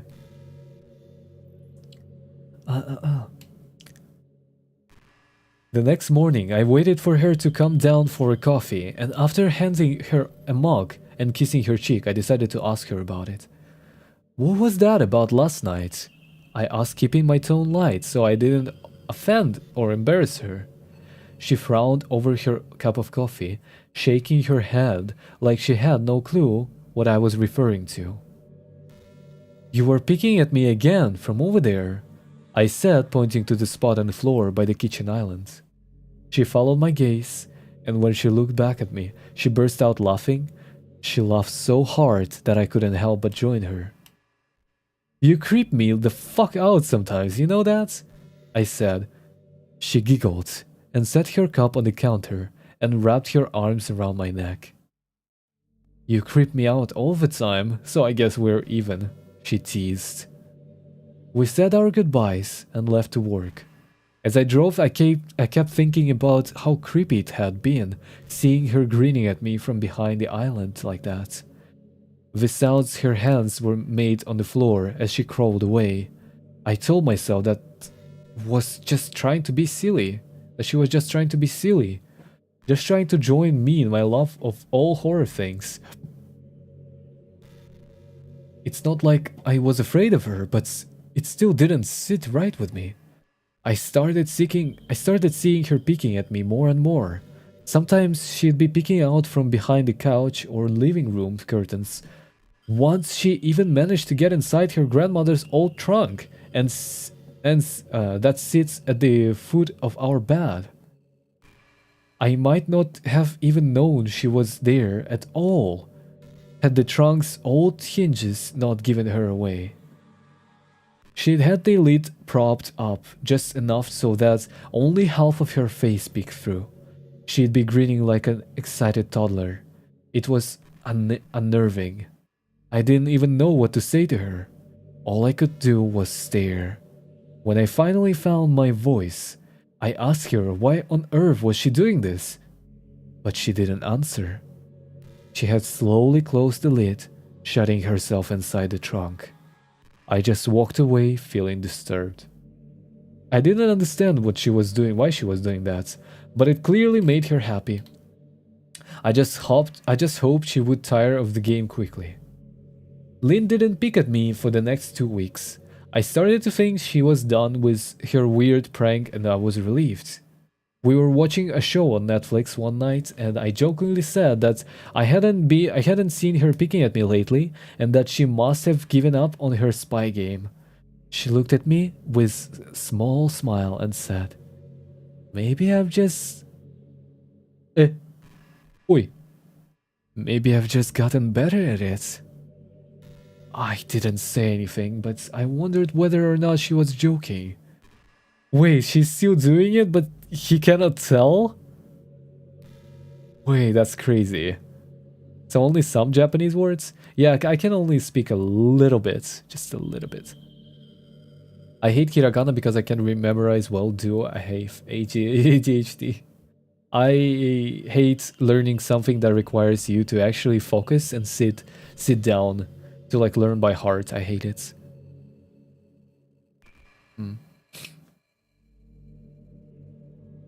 Please stay on topic, guys. Yes, exactly. Please do. Okay. For the next few days, I couldn't stop thinking about what she'd say. Oh, was she still peeking at me when I wasn't looking and I just hadn't noticed? And if so, what the hell was she getting out of this? I started to feel paranoid, constantly checking whether she was watching from around the corner or behind the door. I was jumpy whenever I was home, and she wasn't in full view of me. I felt stupid and a little crazy. But after a few weeks without another innocent, I began to relax. I stopped checking behind furniture and walls and told myself it was just a bad memory.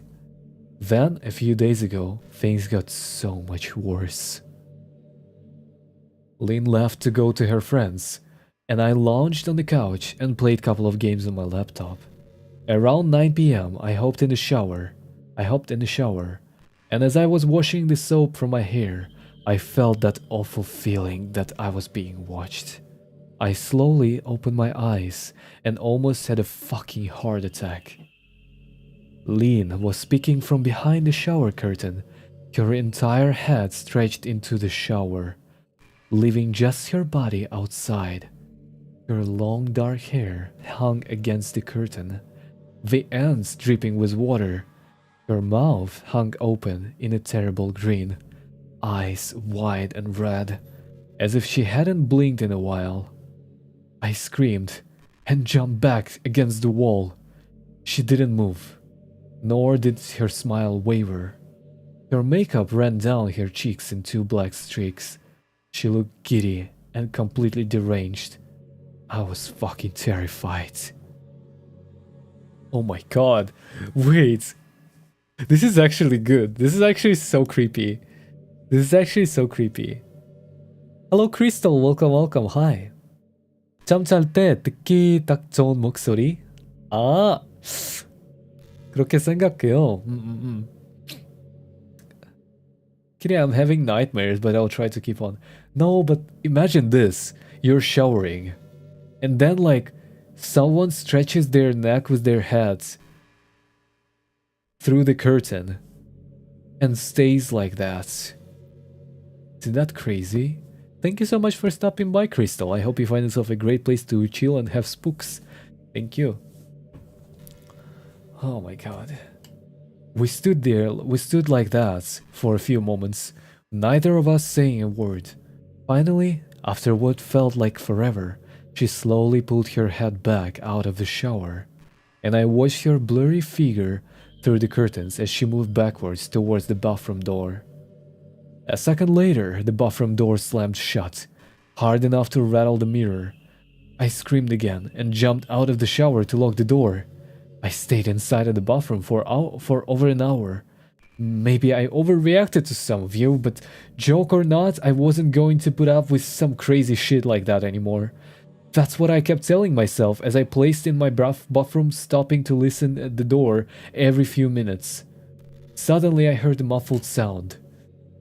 I pressed my ear against the bathroom door, straining to listen. I couldn't hear anything, but I envisioned Lynn standing on the other side of the door, giggling at her joke. I felt a surge of anger. I was beyond pissed at being made to feel scared in my own house, and made to hide in the bathroom for an hour. All for what? Some joke? If it was a joke, it was an awful one. What the fuck, Lynn? I snapped. This shit is getting really fucking annoying. I waited for her to apologize or to call me a jerk, but instead, I heard a faint moan. So quiet, I wondered if I heard it at all, and then complete silence. Lynn? I called out, not able to even hide the shakiness in my voice. I got no response, just my own heavy breathing. Hold on. My cat is actually scratching on the door. My cat is actually low-key scratching at the door in a very, very like scary manner. So I had to let him in. But there was nothing. I waited for her to cuss me out. Something I would expect from me talking to her like that. I never screamed at her before. But there was nothing. Just an occasional drip from the shower head. I won't deny that I was scared. Too afraid to open the damn door and face my own wife. I waited another 30 minutes or so, which feels like a fucking lifetime. When you're scared. Finally, I decided I wasn't going to spend the night hiding in my bathroom, so I got down on my knees and peered under the door. I almost expected to see her face peeking back at me, but thankfully I didn't. I could see straight down the hallway to the top of the stairs, but no Lynn. I didn't know if I should be happy about it or not. I looked for a few minutes, waiting to see her head pop up over the top step, but it never came. I stood up, my hand hovering over the door, and I mentally prepared myself to open it.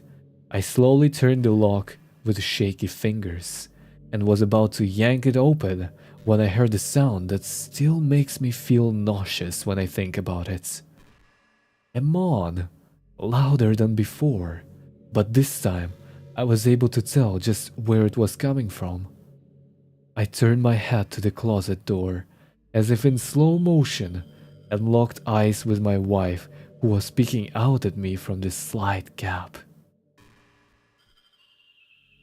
Her eyes were still wide as ever, and her mouth was hanging open in the most grotesque gaping smile I'd ever seen. I didn't even scream. I was too scared for even that. Her hands were clasped to her chest, body trembling with sheer delight, as if she could barely contain her excitement. A short, raspy moan bubbled up from her throat, deep and raw, sending a shiver down my entire body. Somehow I found the ability to pull the bathroom door open and ran as fast as I could all the way down the steps, snagging my keys and phone from the table in the living room before running outside to my car. I could hear her shrill laughter behind me, but I didn't hear her getting closer. I didn't bother shutting the front door. I drove away from the house faster than I legally should have, shivering the entire time, either from fear or the cold. Maybe a little bit of both. I hadn't grabbed a coat or even a pair of shoes. I was still in my boxers and my hair was still damp. I drove straight to my brother's Chris' house about 40 minutes away, ignoring any and every call and text I got. I didn't check my phone until I was safely parked in my brother's driveway. Lynn had called 4 times and sent a flurry of texts, all wondering where I'd gone and why I left like that. I threw my phone at the dash in a rage, furious at her nonchalant attitude. My brother and his wife were surprised to see me, especially dressed in just a pair of boxers, but told me to stay as long as I needed. Chris lent me some clothes and asked me what happened. I told him Lynn and I had a fight, but didn't get into details. Oh my god, such a big mistake. I didn't want him to think that I was overreacting. Leaving my wife over a prank, even if it was a strange one. I mean, I hadn't encouraged her for years to lighten up, instead of being so serious all the time. I had rented her to relax and loosen up, but this way definitely not what I had in my mind. I tried to sleep on their sofa, but my brain wouldn't let me sleep. Every time I closed my eyes, I saw Lynn's face staring at me from inside the closet. Knowing she'd been in there with me the entire time made my skin crawl. She'd never left the fucking bathroom at all. Instead, she slipped inside the closet and slammed the bathroom door shut to fool me. The mere thought of going back home gave me anxiety. I tossed and turned, unable to sleep. Chris ended up giving me a sleeping pill so I was able to get a little rest. My sleep was filled with terrible dreams, all of Lynn's smiling face. I woke up just as the sun started to rise. My sore body ached from the sofa and I felt drained. I knew I'd have to call Lynn at some point, but I didn't know what to say to her. I wouldn't be going home unless she gave me her words she'd never do any more creepy shit like that. I just wanted my wife back. Her normal, serious self never looked so good to me. I was contemplating calling her and telling her that when that familiar feeling came over me, I was being watched. I was staring at the ceiling, my heart in my throat. I didn't want to look away, but the longer I ignored the feeling, the worse I got. My eyes drifted away from the ceiling, almost on their own. Her face was pressed up against the window beside the couch, staring down at me with that same gaping smile. Drool dribbled down her lips, leaving 2 long streaks down the glass. I didn't know how long she'd been there, but something told me she'd been there quite a while, possibly all night. I didn't bother screaming, though I was afraid anger trumped any fear I felt at that moment. I jumped up from the couch and pounded my palm against the glass. Lynn, are you crazy? What the hell is wrong with you? Just go home! I shouted. Now! She didn't move, and her ghastly expression never changed. If anything, her smile only grew, as if she had never been so more elated. I could hear Chris and his wife moving around upstairs, as if Lynn could hear them from her place outside. Her head twitched slightly in their direction, and she began to close her mouth slowly.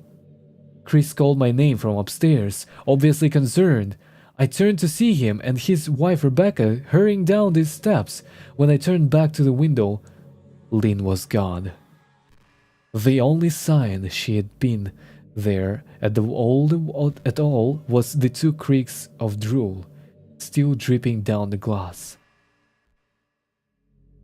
I tried explaining to Chris and Rebecca about waking up to see Lynn watching me through the window. They were skeptical. I mean, who wouldn't be? Chris and I went outside to the spot in front of the window, but there were no footprints in the dirt, just a slight indent. Animal probably, Chris guessed, and I didn't argue. He and Rebecca assumed I dreamt the entire episode, but they didn't understand, and I was too tired to explain to them. I'll go by. I'm gonna go by? Yeah, sure. Thank you so much for stopping by. Thank you. Goodbye. Goodbye, Michael. I called out of work that day and turned my cell off. I didn't want to face Lynn. Just talking to her was too much for me at that point. I really started to believe that something was irreversibly wrong with her. That no matter what promises she made, we'd never be the same again. That thought saddened me to my core. I cried most of the morning. By noon, I figured I was all ready to confront her. Give her one last chance to explain herself. I could at least give her that after 6 years, I told myself. I turned my phone on, and I saw dozens of texts she'd sent, all from seemingly concerned wife. Can we talk? I love you. Please call me. I'm really worried. Can you answer? Just come home. And more of the same, all texts telling me she loved me and she wanted me to come home. How worried she was. Not a damn one addressing the crazy shit she pulled. Like she hadn't been acting like a character from the Stephen King's book. Even her texts were different. She normally texted novels just to tell me to pick up a loaf of bread. You'd think she'd have more to say after me, after her bizarre shenanigans. I know it probably seems childish to some of you who are miles away from this situation, but if you saw the way Lynn had looked at me, how she scampered away on all fours like some wild animal, grinning at me from inside the closet like a lunatic, then I think you'd find my reaction was warranted. I ended up staying with Chris and Rebecca for another night. I didn't wake up yesterday until afternoon, and thankfully I didn't see Lynn's face watching me through the window. I love you, all of the Vtubers. I only love you. Aw, thank you. That wife seems to have quite the attachment issues. It's actually crazy. Back again, got bored. Welcome back. I wasn't trusting her after those encounters. He should have carried her for a checkup though, or a priest. Honestly, I think he could have talked about it at least.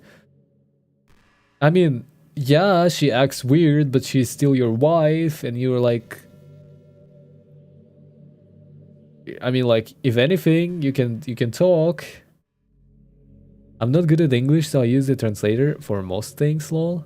그렇구나. 괜찮아요. 사실 한국어로도 저 말해도 돼요. 얘기해도 돼요. Japanese urban legends are boring. I've already watched them all or read. You forget communication is the key apparently?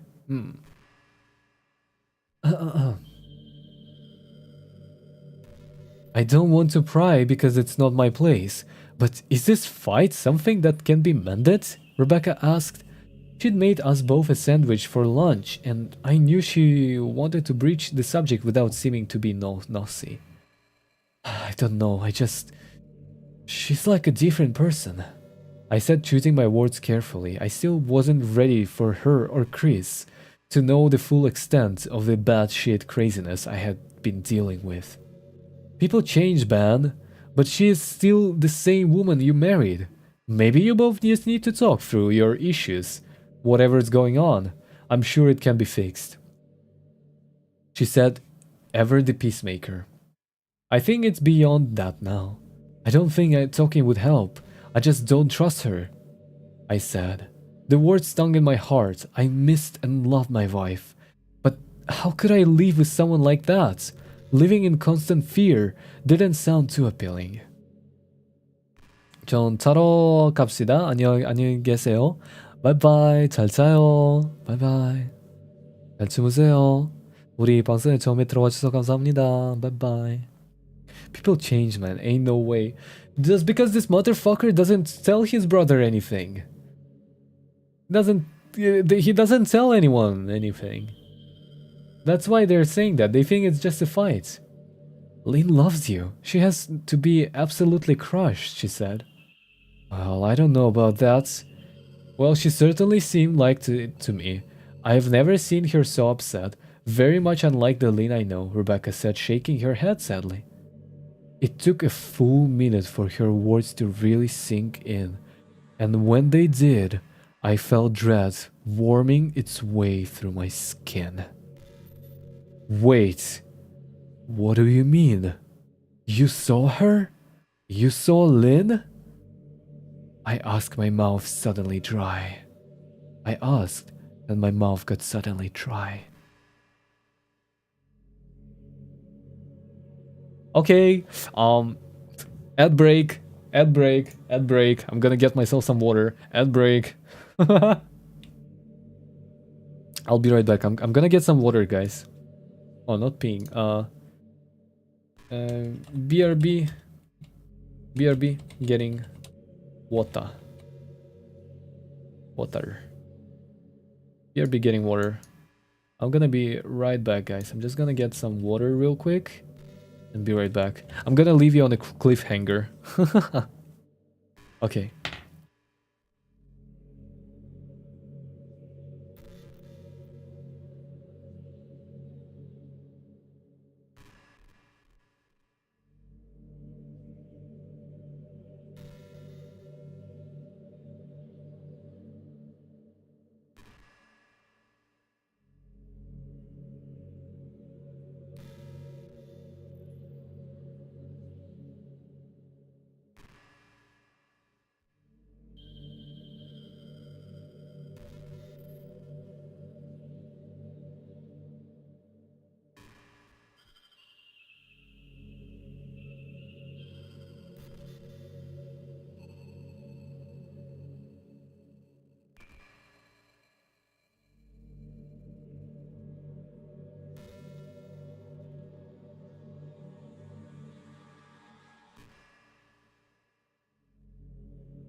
Okay, I'm back.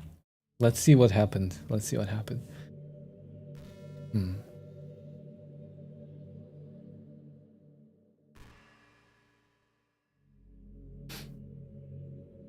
Everyone, if you're on mobile, click the 3 dots in the top right corner and like the stream if you could. Thank you. Welcome back, Kiri. Yes, gulp. Now my lips are not dry. Rebecca nodded casually, as if that fact wasn't nightmare fuel. Maybe for her it wasn't. She stopped by this morning, just after Chris left work, she said, cleaning the plates from the table. I didn't see her car though. Maybe she took an Uber or something. Back. What did she say? Did she come inside? I asked, sweat starting to break out of my forehead. I began looking around, examining corners as though a predator lurked behind them. No, she just asked if you were awake yet, and I said that you weren't. I asked if she wanted me to wake you up, but she said no, just said to let you sleep. That's all? She didn't say anything else? I asked. No, she looked awful though, like she hadn't slept in days. I think you should call her. I got up from the table and thanked Rebecca for the lunch. I felt like a little bit better at the knowledge that at least she hadn't come inside. Still, I needed to double check that the door was closed. I sat down for a while, trying to figure out what to do next. I didn't want to go home, but I felt like I owed it to Lynn to help her if I could. Exactly. Hadn't I swore an oath of love, to love and honor her, though through sickness and health? Clearly she was very sick. If she was sick, which I truly believe she was, I had to try and get her to help if she needed. But I didn't even know where to start. I didn't want to call the police, and besides, what the hell was I going to tell them? That my wife was speaking at me? That she was being creepy? As the bizarre as she had been, she still hadn't committed any crime. Not yet, anyway. The police would have probably said that I was overreacting, but this wasn't some prank. It felt wrong, dangerous even, like something sinister lurked beneath her smile. I knew as her husband, I was well within my rights. It was well within my rights to have her committed. But what if she simply acted normal in their presence? She'd obviously been able to fool Rebecca into thinking she was just a concerned wife. As long as the doctors didn't find her a danger to herself or others, they'd have no choice but to release her after 72 hours.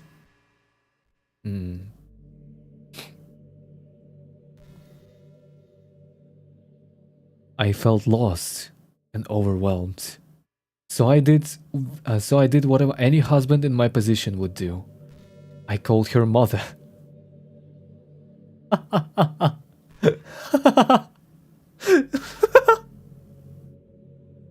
Okay, I don't think that was supposed to sound so dramatic. So I did what any husband in my position would do. I called her mother. Mother-in-law. Oh my god.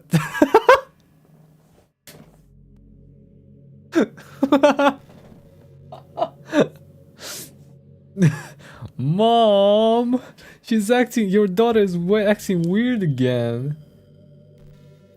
Oh, not mother-in-law, not mother-in-law. What do you call it? What do you call it? Hold on, what was the word? Mother-in-law is the second wife of your dad, right? How to call your wife mother? What should I call my wife mother?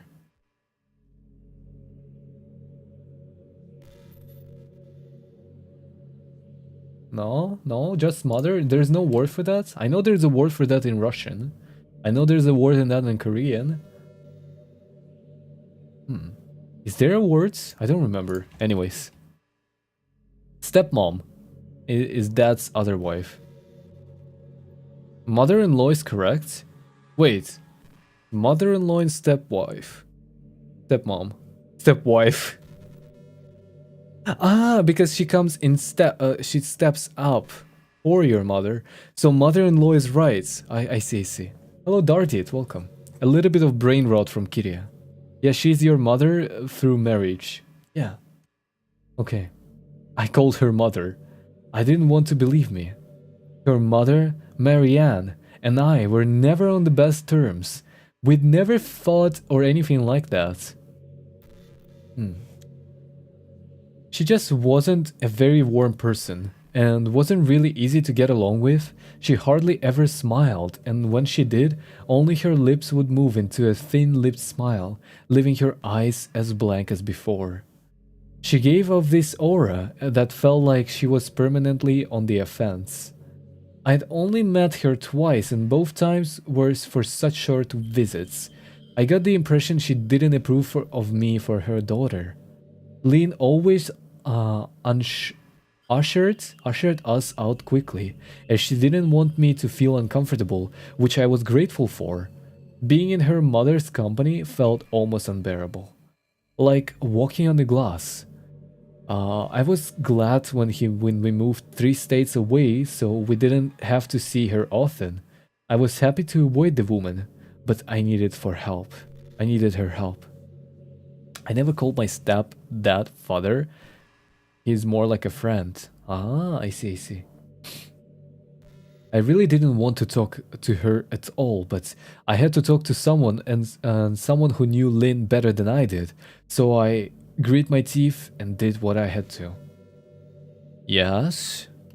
She answered, already sounding irritated. Marianne, it's me, Ben. Do you have a minute to talk? I asked. I could hear her cluck her tongue in irritation. I'm in the middle of writing some checks, but if you insist, I suppose I can spare a moment. What is it what you want to discuss, Benjamin? She said coolly.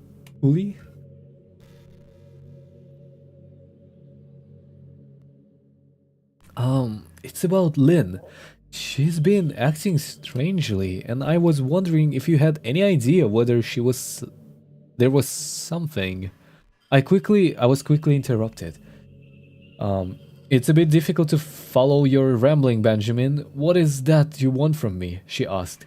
I could almost see her standing there in her thin sweater and slacks, tapping her fingernails impatiently on the table. I wanted to know if you've ever noticed any odd behavior, or possibly any mental health issues, I asked. There was a long, uncomfortable pause that I couldn't tell was because she was just thinking or something else. Finally, after a few seconds, she spoke. I'm not sure if this is one of your jokes, Benjamin, but if so, I don't find the humor in it. Now, I do have business to attend to, as I have said, so if you don't mind, she said, but I cut her off before she could get rid of me. Marianne it's not a joke. I'm sincerely concerned about Lynn's mental health. Her behavior has been very erratic this way. I'm very worried about her, and I figured as your mother you would be as well. I said, my frustration evident in my voice. If you're truly concerned, then I suggest you get the health professionals involved. I don't know what you expect of me, she snapped. I could tell she was seconds away from hanging up, and for some reason I was desperate not to let her. I had the feeling that she knew a lot more than she was letting on. Please, if not for me, do it for Lynn, I tried. I heard a faint shaky intake of breath, as if she were trying to hold her steely persona together but failing. 잘생겼다. 드리수님 어서오세요. welcome. 우리 방송에 처음에 들어와주셔서 감사합니다. 에헤이, 잘생겼다고? 에헤이. Marianne, what's wrong? I started. Benjamin, I don't know what to tell you. My only advice would be to seek professional help. Do not call here again. Goodbye. I tried to call out her, but she'd hung up. I tried to wrap my head around the call and her refusal to help me. Even if she didn't like me, why wouldn't she want to help her own daughter? I couldn't understand that. I tried to replay the conversation, desperate to find something I missed. After a while, I almost gave up, until I remembered her last words to me. Seek professional help, she'd say. Those words with a bit of urgency. I could have just been grasping at straws, but no. I was sure her voice had changed ever so slightly when she had said that, as if they were very important. She doesn't care about her daughter. She probably knows but doesn't even know how to help her because she's running out of ideas too. What had she meant? I assumed she'd been referring to medical professionals, but maybe she was referring to someone else. Someone that she didn't for some reason feel comfortable saying directly. Or maybe I was just desperate.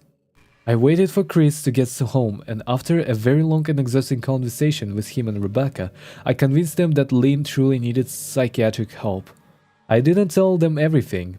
I wasn't prepared to go into it yet, but I told them about our last encounter, how she'd hidden in the bathroom, peeking at me from the closet. They were obviously shocked, but thankfully they believed me. They too just wanted to help her. Still, they didn't think it was all that serious.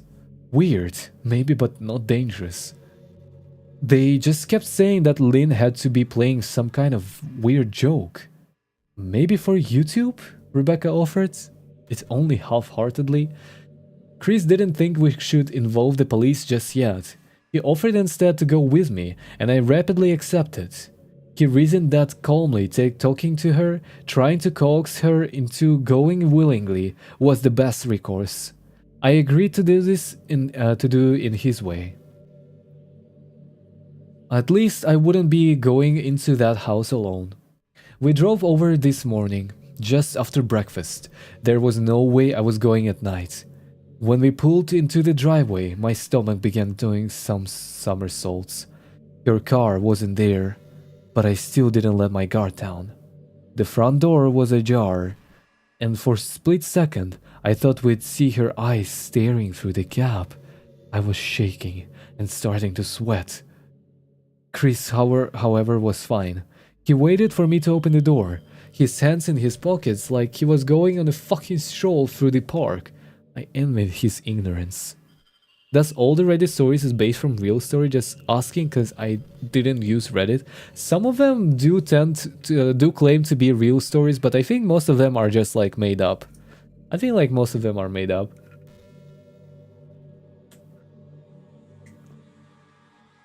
So yeah.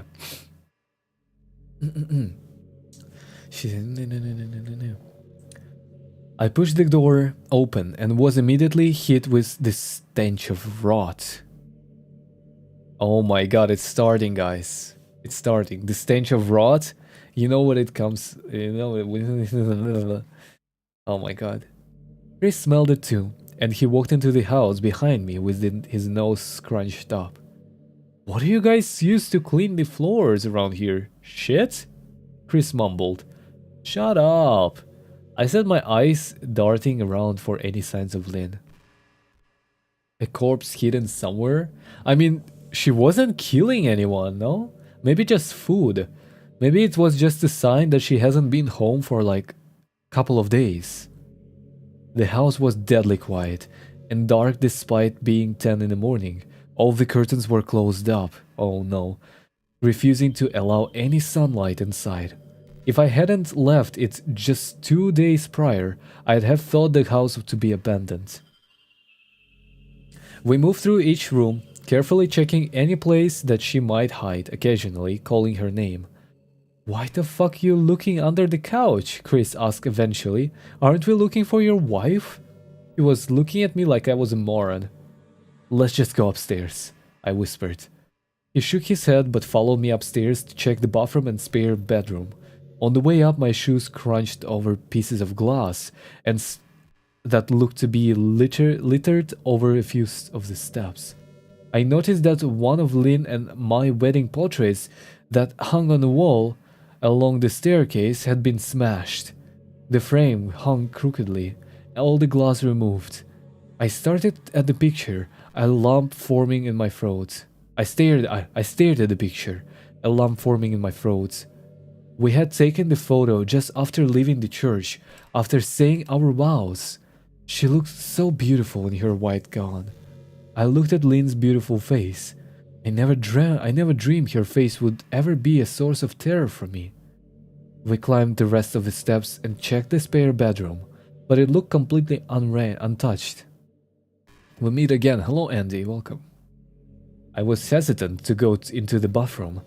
My fear from that night coming back to me all at once. Chris noticed and offered to go in by himself, but I couldn't let him do that. So we walked in together, checking the closet and the shower. The bathroom looked as if it hadn't been touched since the night I left. I don't think she's here, Ben. Why don't you pack some clothes and we'll try coming back tomorrow or something? Chris said. I nodded and went into our bedroom and shoved some clothes into a duffel bag. When I checked inside our closet, I came across the source of the smell and gagged. Chris took a look and lost all color in his face. He had to go stand by the stairs. He had to go stand by the stairs to get away from the sight of and smell. Oh my god, what do you think it is, guys? I'm gonna go sleep because I'm sleepy, of course. Sure.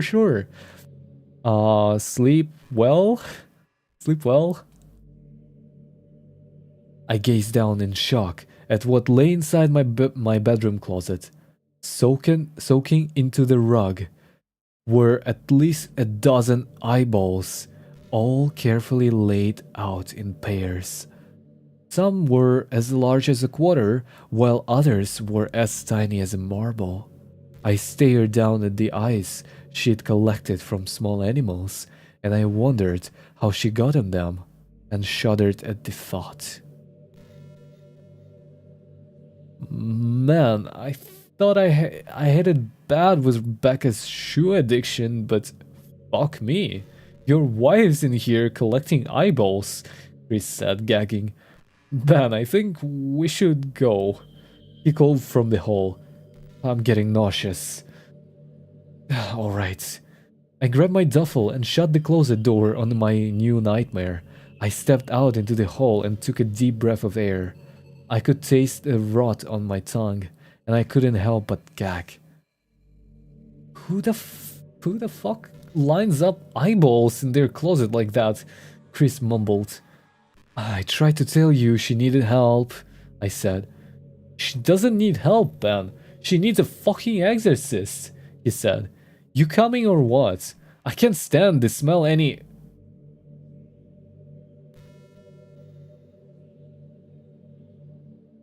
His words died in his throat, and his eyes grew wide with fear.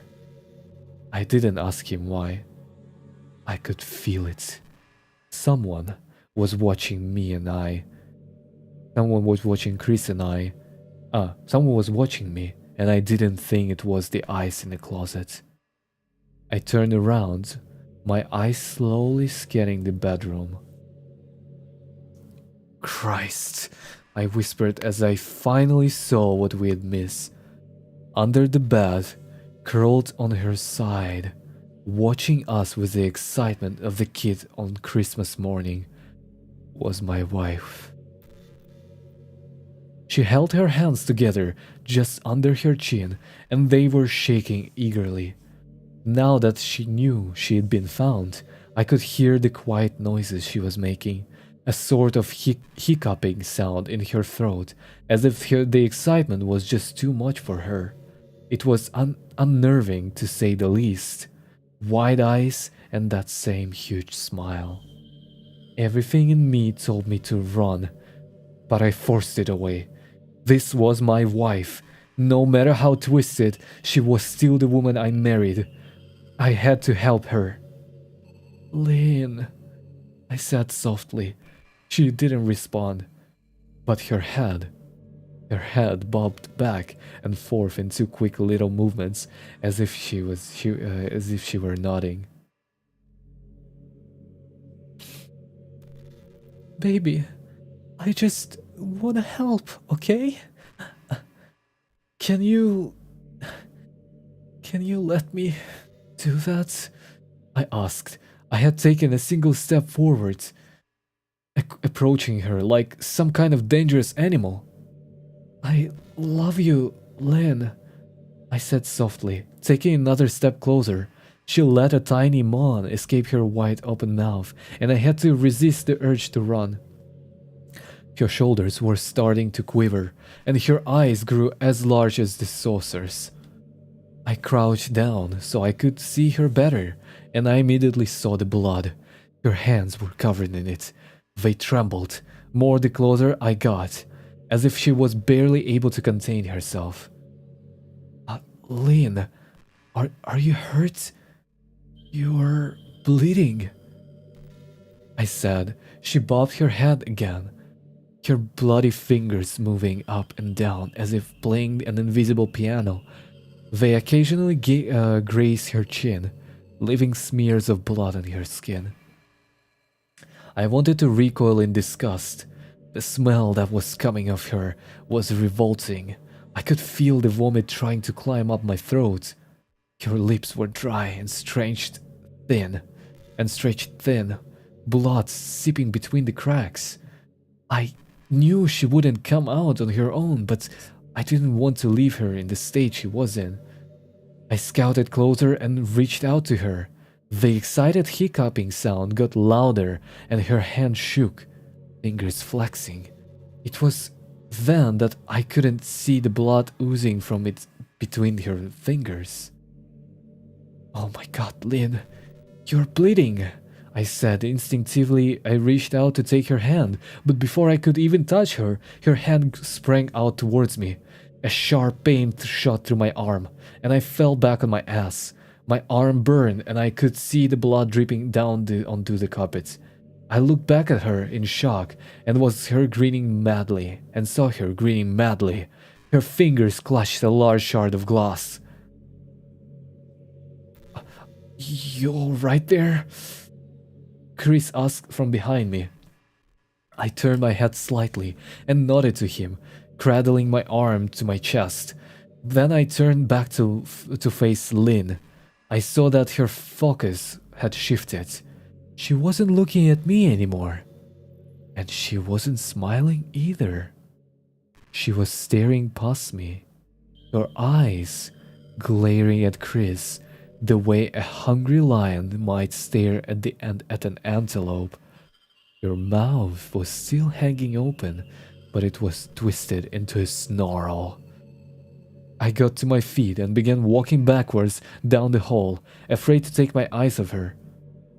"Are you bleeding?"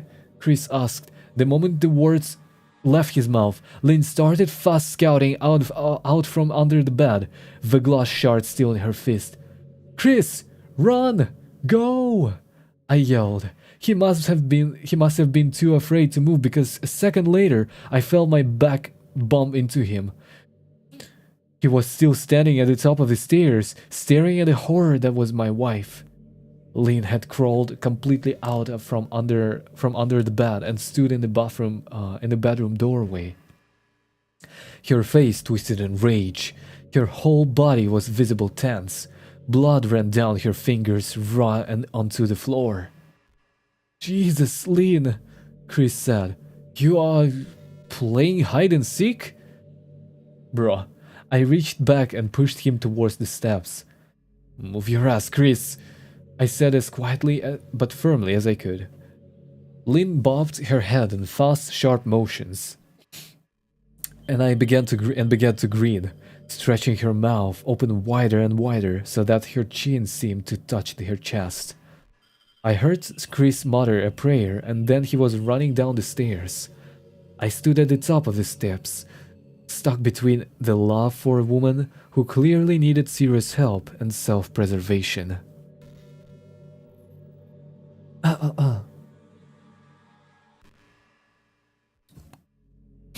"Run, Chris, what the hell? Run! What are you doing? Why Chris doesn't run? Chris is so stupid." "I only want to help," I said, choking back tears. Her eyes focused on me once again as she slowly lifted the glass, holding it out in front of her. And then she started sprinting towards me, grinning with utter excitement. Thankfully, my body took over and I flew down the stairs, skipping 2 or 3 at a time. I made it to the front door before I felt her leap onto my back, wrapping her arms around my neck, her open mouth next to my ear that I could hear those terrible hiccuping sounds up close. I shook her off me, knocking her to the floor. I felt a searing pain in my back as she went, but I tore open the front door and bolted to my car. Chris was standing in front yard, talking on the phone with the police. I didn't say a word, I just ran to my car and jumped in. Chris took the hint and followed me, still on the line with 911. I watched the rear view of the window, sure I'd see her there, running after us, but I never did. I went straight to the ER and got 11 stitches in my arm and 3 on my neck and 3 on my back. The police asked a lot of questions and went back to the house to do a research, but of course Lynn wasn't there. They advised me to stay with a friend or relative for a while and to file a restraining order as soon as I could, but none of those things would matter. Somehow I just knew. I dropped Chris off at home and went to a motel an hour away. I wanted to put as much distance between me and Lynn as I could. This is where I've been for the last 4 hours. I thought maybe the police would find her. Maybe they'd get her help. Maybe they'd get her the help she desperately needs. But now I don't think so, because 40 minutes ago, I got a text from an unknown number. Just 3 words. I find you. And a picture attached. The picture was dark and grainy, but I instantly knew what it was. There was no mistakenly my wife's eye. I started typing this out immediately after. I don't know what to do. I am alone and scared, and I can't help but feel that I'm being watched. Ooh, wait, and the story ends like this? Holy! Oof.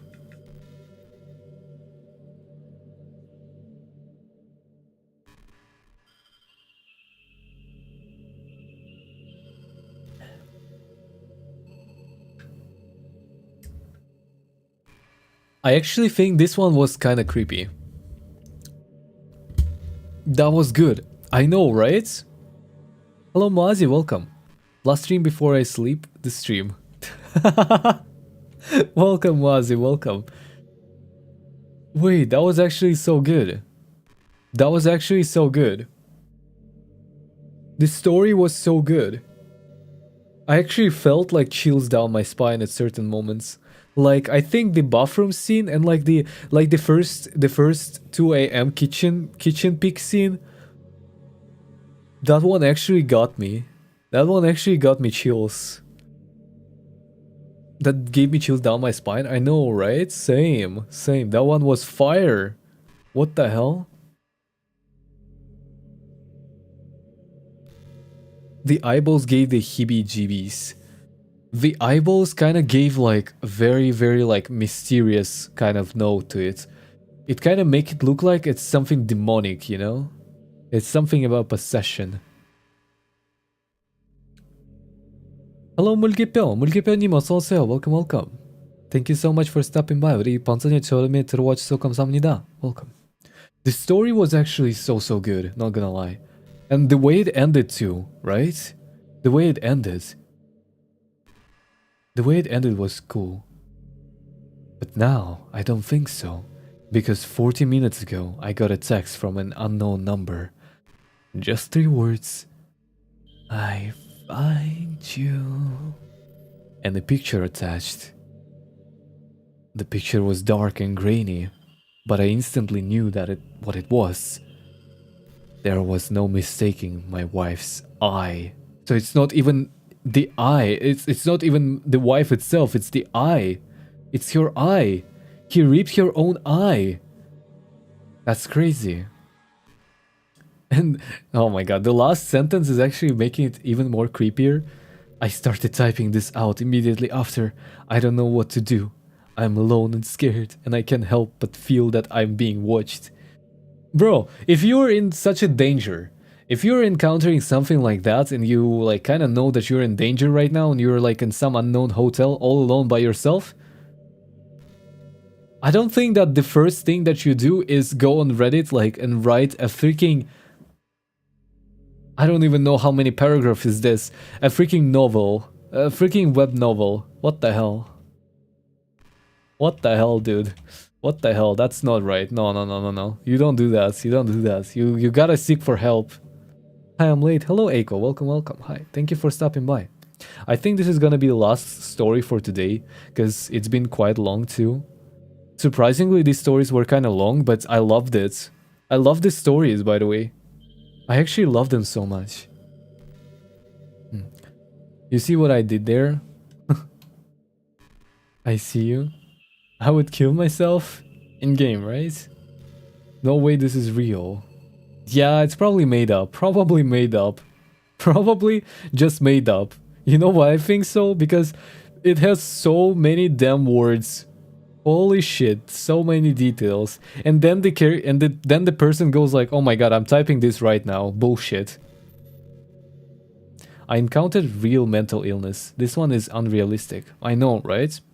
I know. The real mental illness is actually not a joke. It's like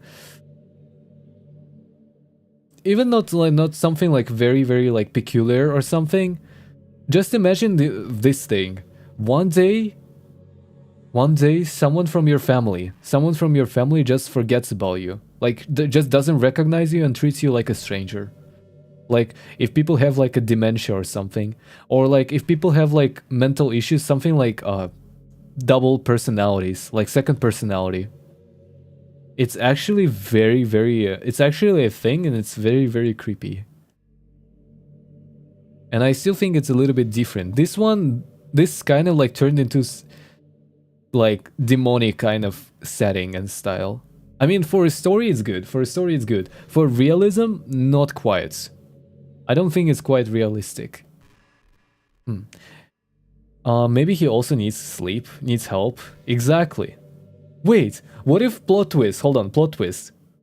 What if actually the one having mental issues is the husband? Imagine if his wife was actually just trying to help him, and he was the one collecting the animal eyeballs in the closet, and his wife were actually trying to help him. But then, like, because of his mental issues, he would get it as if he was the victim, like kind of like victimize himself. Huh. That would be a really good plot twist, no? Your storytelling has been great tonight, Kiri. You've gotten nearly 200 subs tonight? I'm not sure. I haven't looked. I had no time to look because I was reading all this time. Which story did you enjoy the most?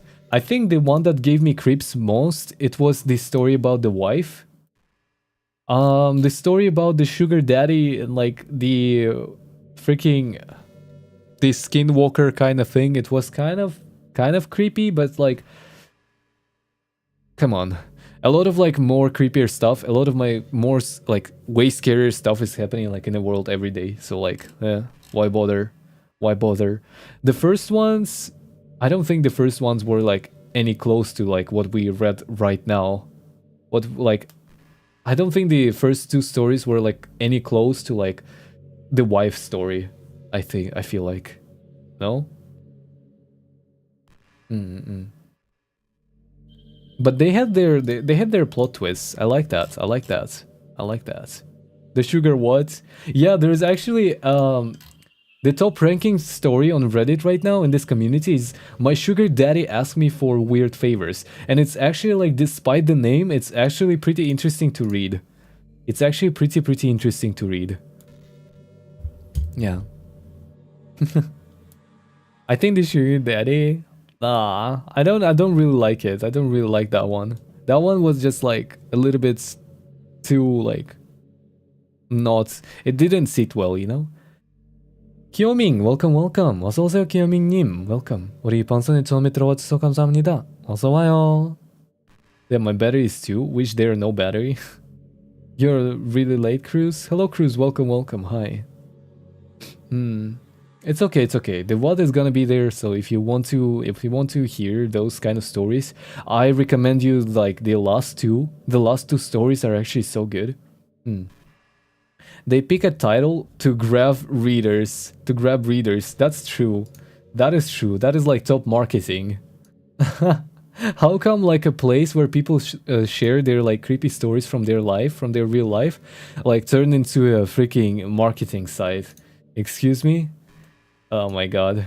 That's like one funny thing about like the current internet, right? About like the internet nowadays. Everything could be turned into like numbers, everything could be turned into like publicity, and that is so funny. Because like even if you have experienced something like this like in real life, you could just like You could just like turn it into a good story and then get a publicity online. No way, Reddit has the most scary speech. Reddit actually has a lot of good stories. I think we're gonna do something like this next time too. Or like Reddit suggesting stories too. I find it very, very fun. I find it very, very fun. Hold on. Okay, but anyways, that's gonna be it for today. Oh, hold on. Wait, the Russian sleep copy creepypasta. I wanted to like read that, right? I wanted to read that. Hold on. Wait, there is a Wikipedia too. Hold on. Russian sleep experiment creepypasta story. Hold on. What is this? I never read this one.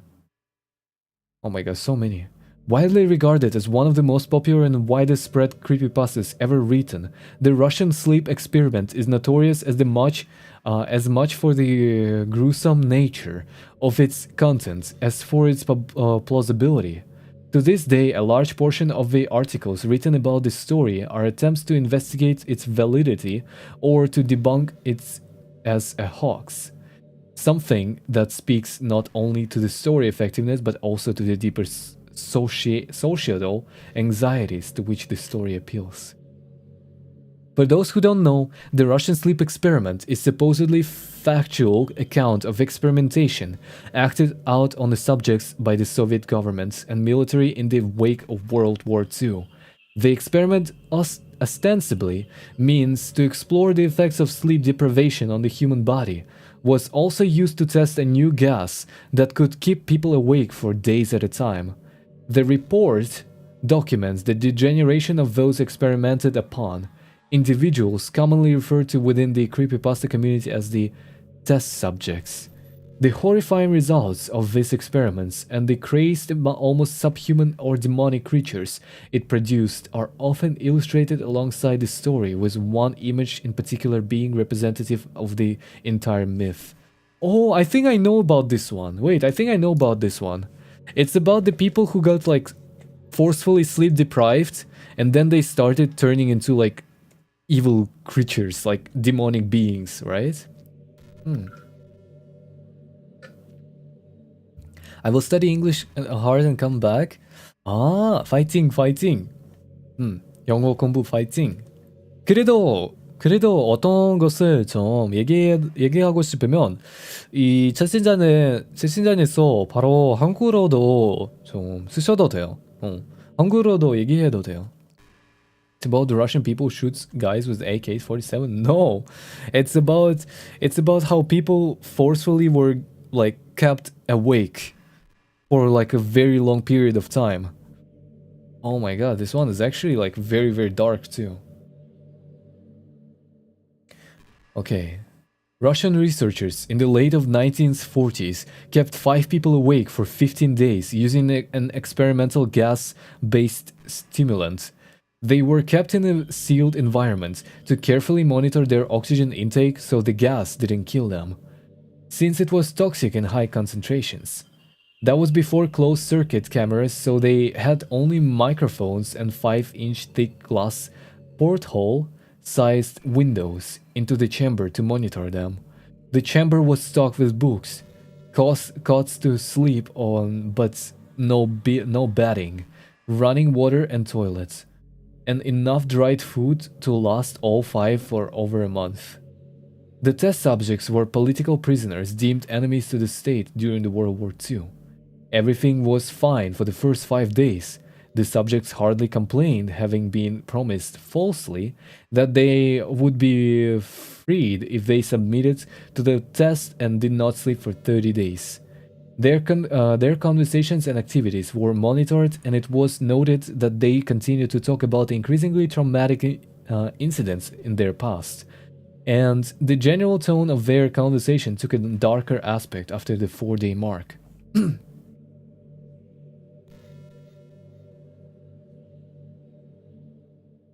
After 5 days, they started demonstrating severe paranoia.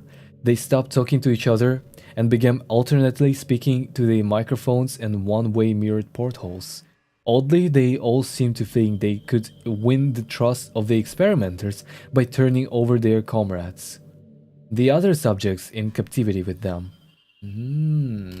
After 9 days, the first of them started screaming. He ran the length of the chamber repeatedly, yelling at the top of his lungs for 3 hours straight. He continued attempting to scream, but was only able to produce occasional squeaks. The researchers postulated that he had physically torn his vocal cords. The most surprising thing about this behavior is how the other captivates reacted to it, or rather, didn't react to it. They continued whispering to the microphones until the second of the captives started to scream. The two non-screaming captives took the book apart, smeared pages after pages and their own theses, and pasted them calmly over the glass portholes. The screaming promptly stopped. On the morning of the 14th day, the researchers did something they said they would not do to get a reaction from the captives. They used the intercom inside the chamber, hoping to provoke any response from the captives. They were afraid were either dead or vegetables. They announced, "We're opening the chamber to test the microphones, step away from the door, and lie flat on the floor, or you will be shot. Compliance will earn one of you your immediate freedom." To their surprise, they heard a single phrase in a calm voice response. "We no longer want to be freed." Ah, crazy. Okay, this is kind of a long read, so I would love to stop there. You could probably find something like this yourself. But my voice is kind of dying out on me. So yeah. Fastest is poop, by the way. Yeah, so they covered the hole so they couldn't be monitored. Anyways, I think we're gonna round up here. Let me just see who can I raid, and then we're gonna hop off the stream. And I'm gonna see you guys on the next one. The next one is actually, I'm still not sure when it's gonna be like the next one. Hopefully soon. Hopefully soon.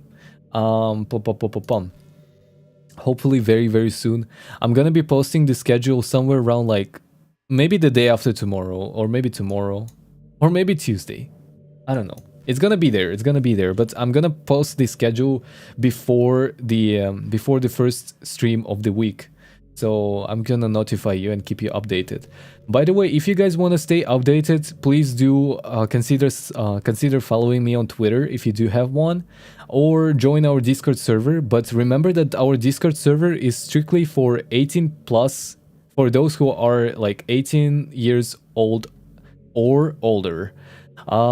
Once again, thank you so much for everyone who subscribed today. Thank you so much to anyone who stayed and watched and listened to our creepy stories today. Here is your raid message. We're gonna be raiding Tarinhu from Globby, and she's playing the Persona 3 game right now. Be nice. Follow the rules in other person's chats.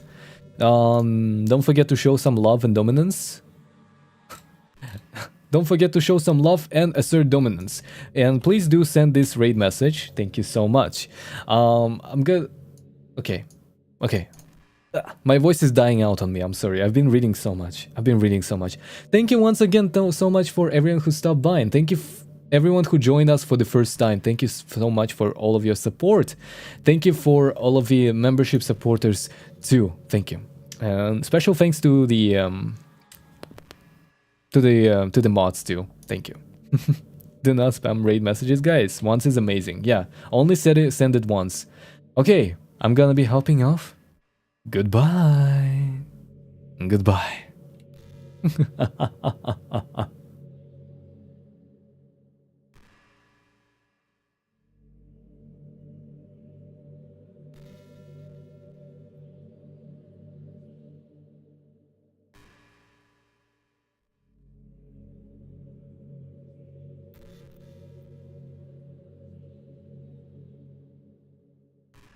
Goodbye.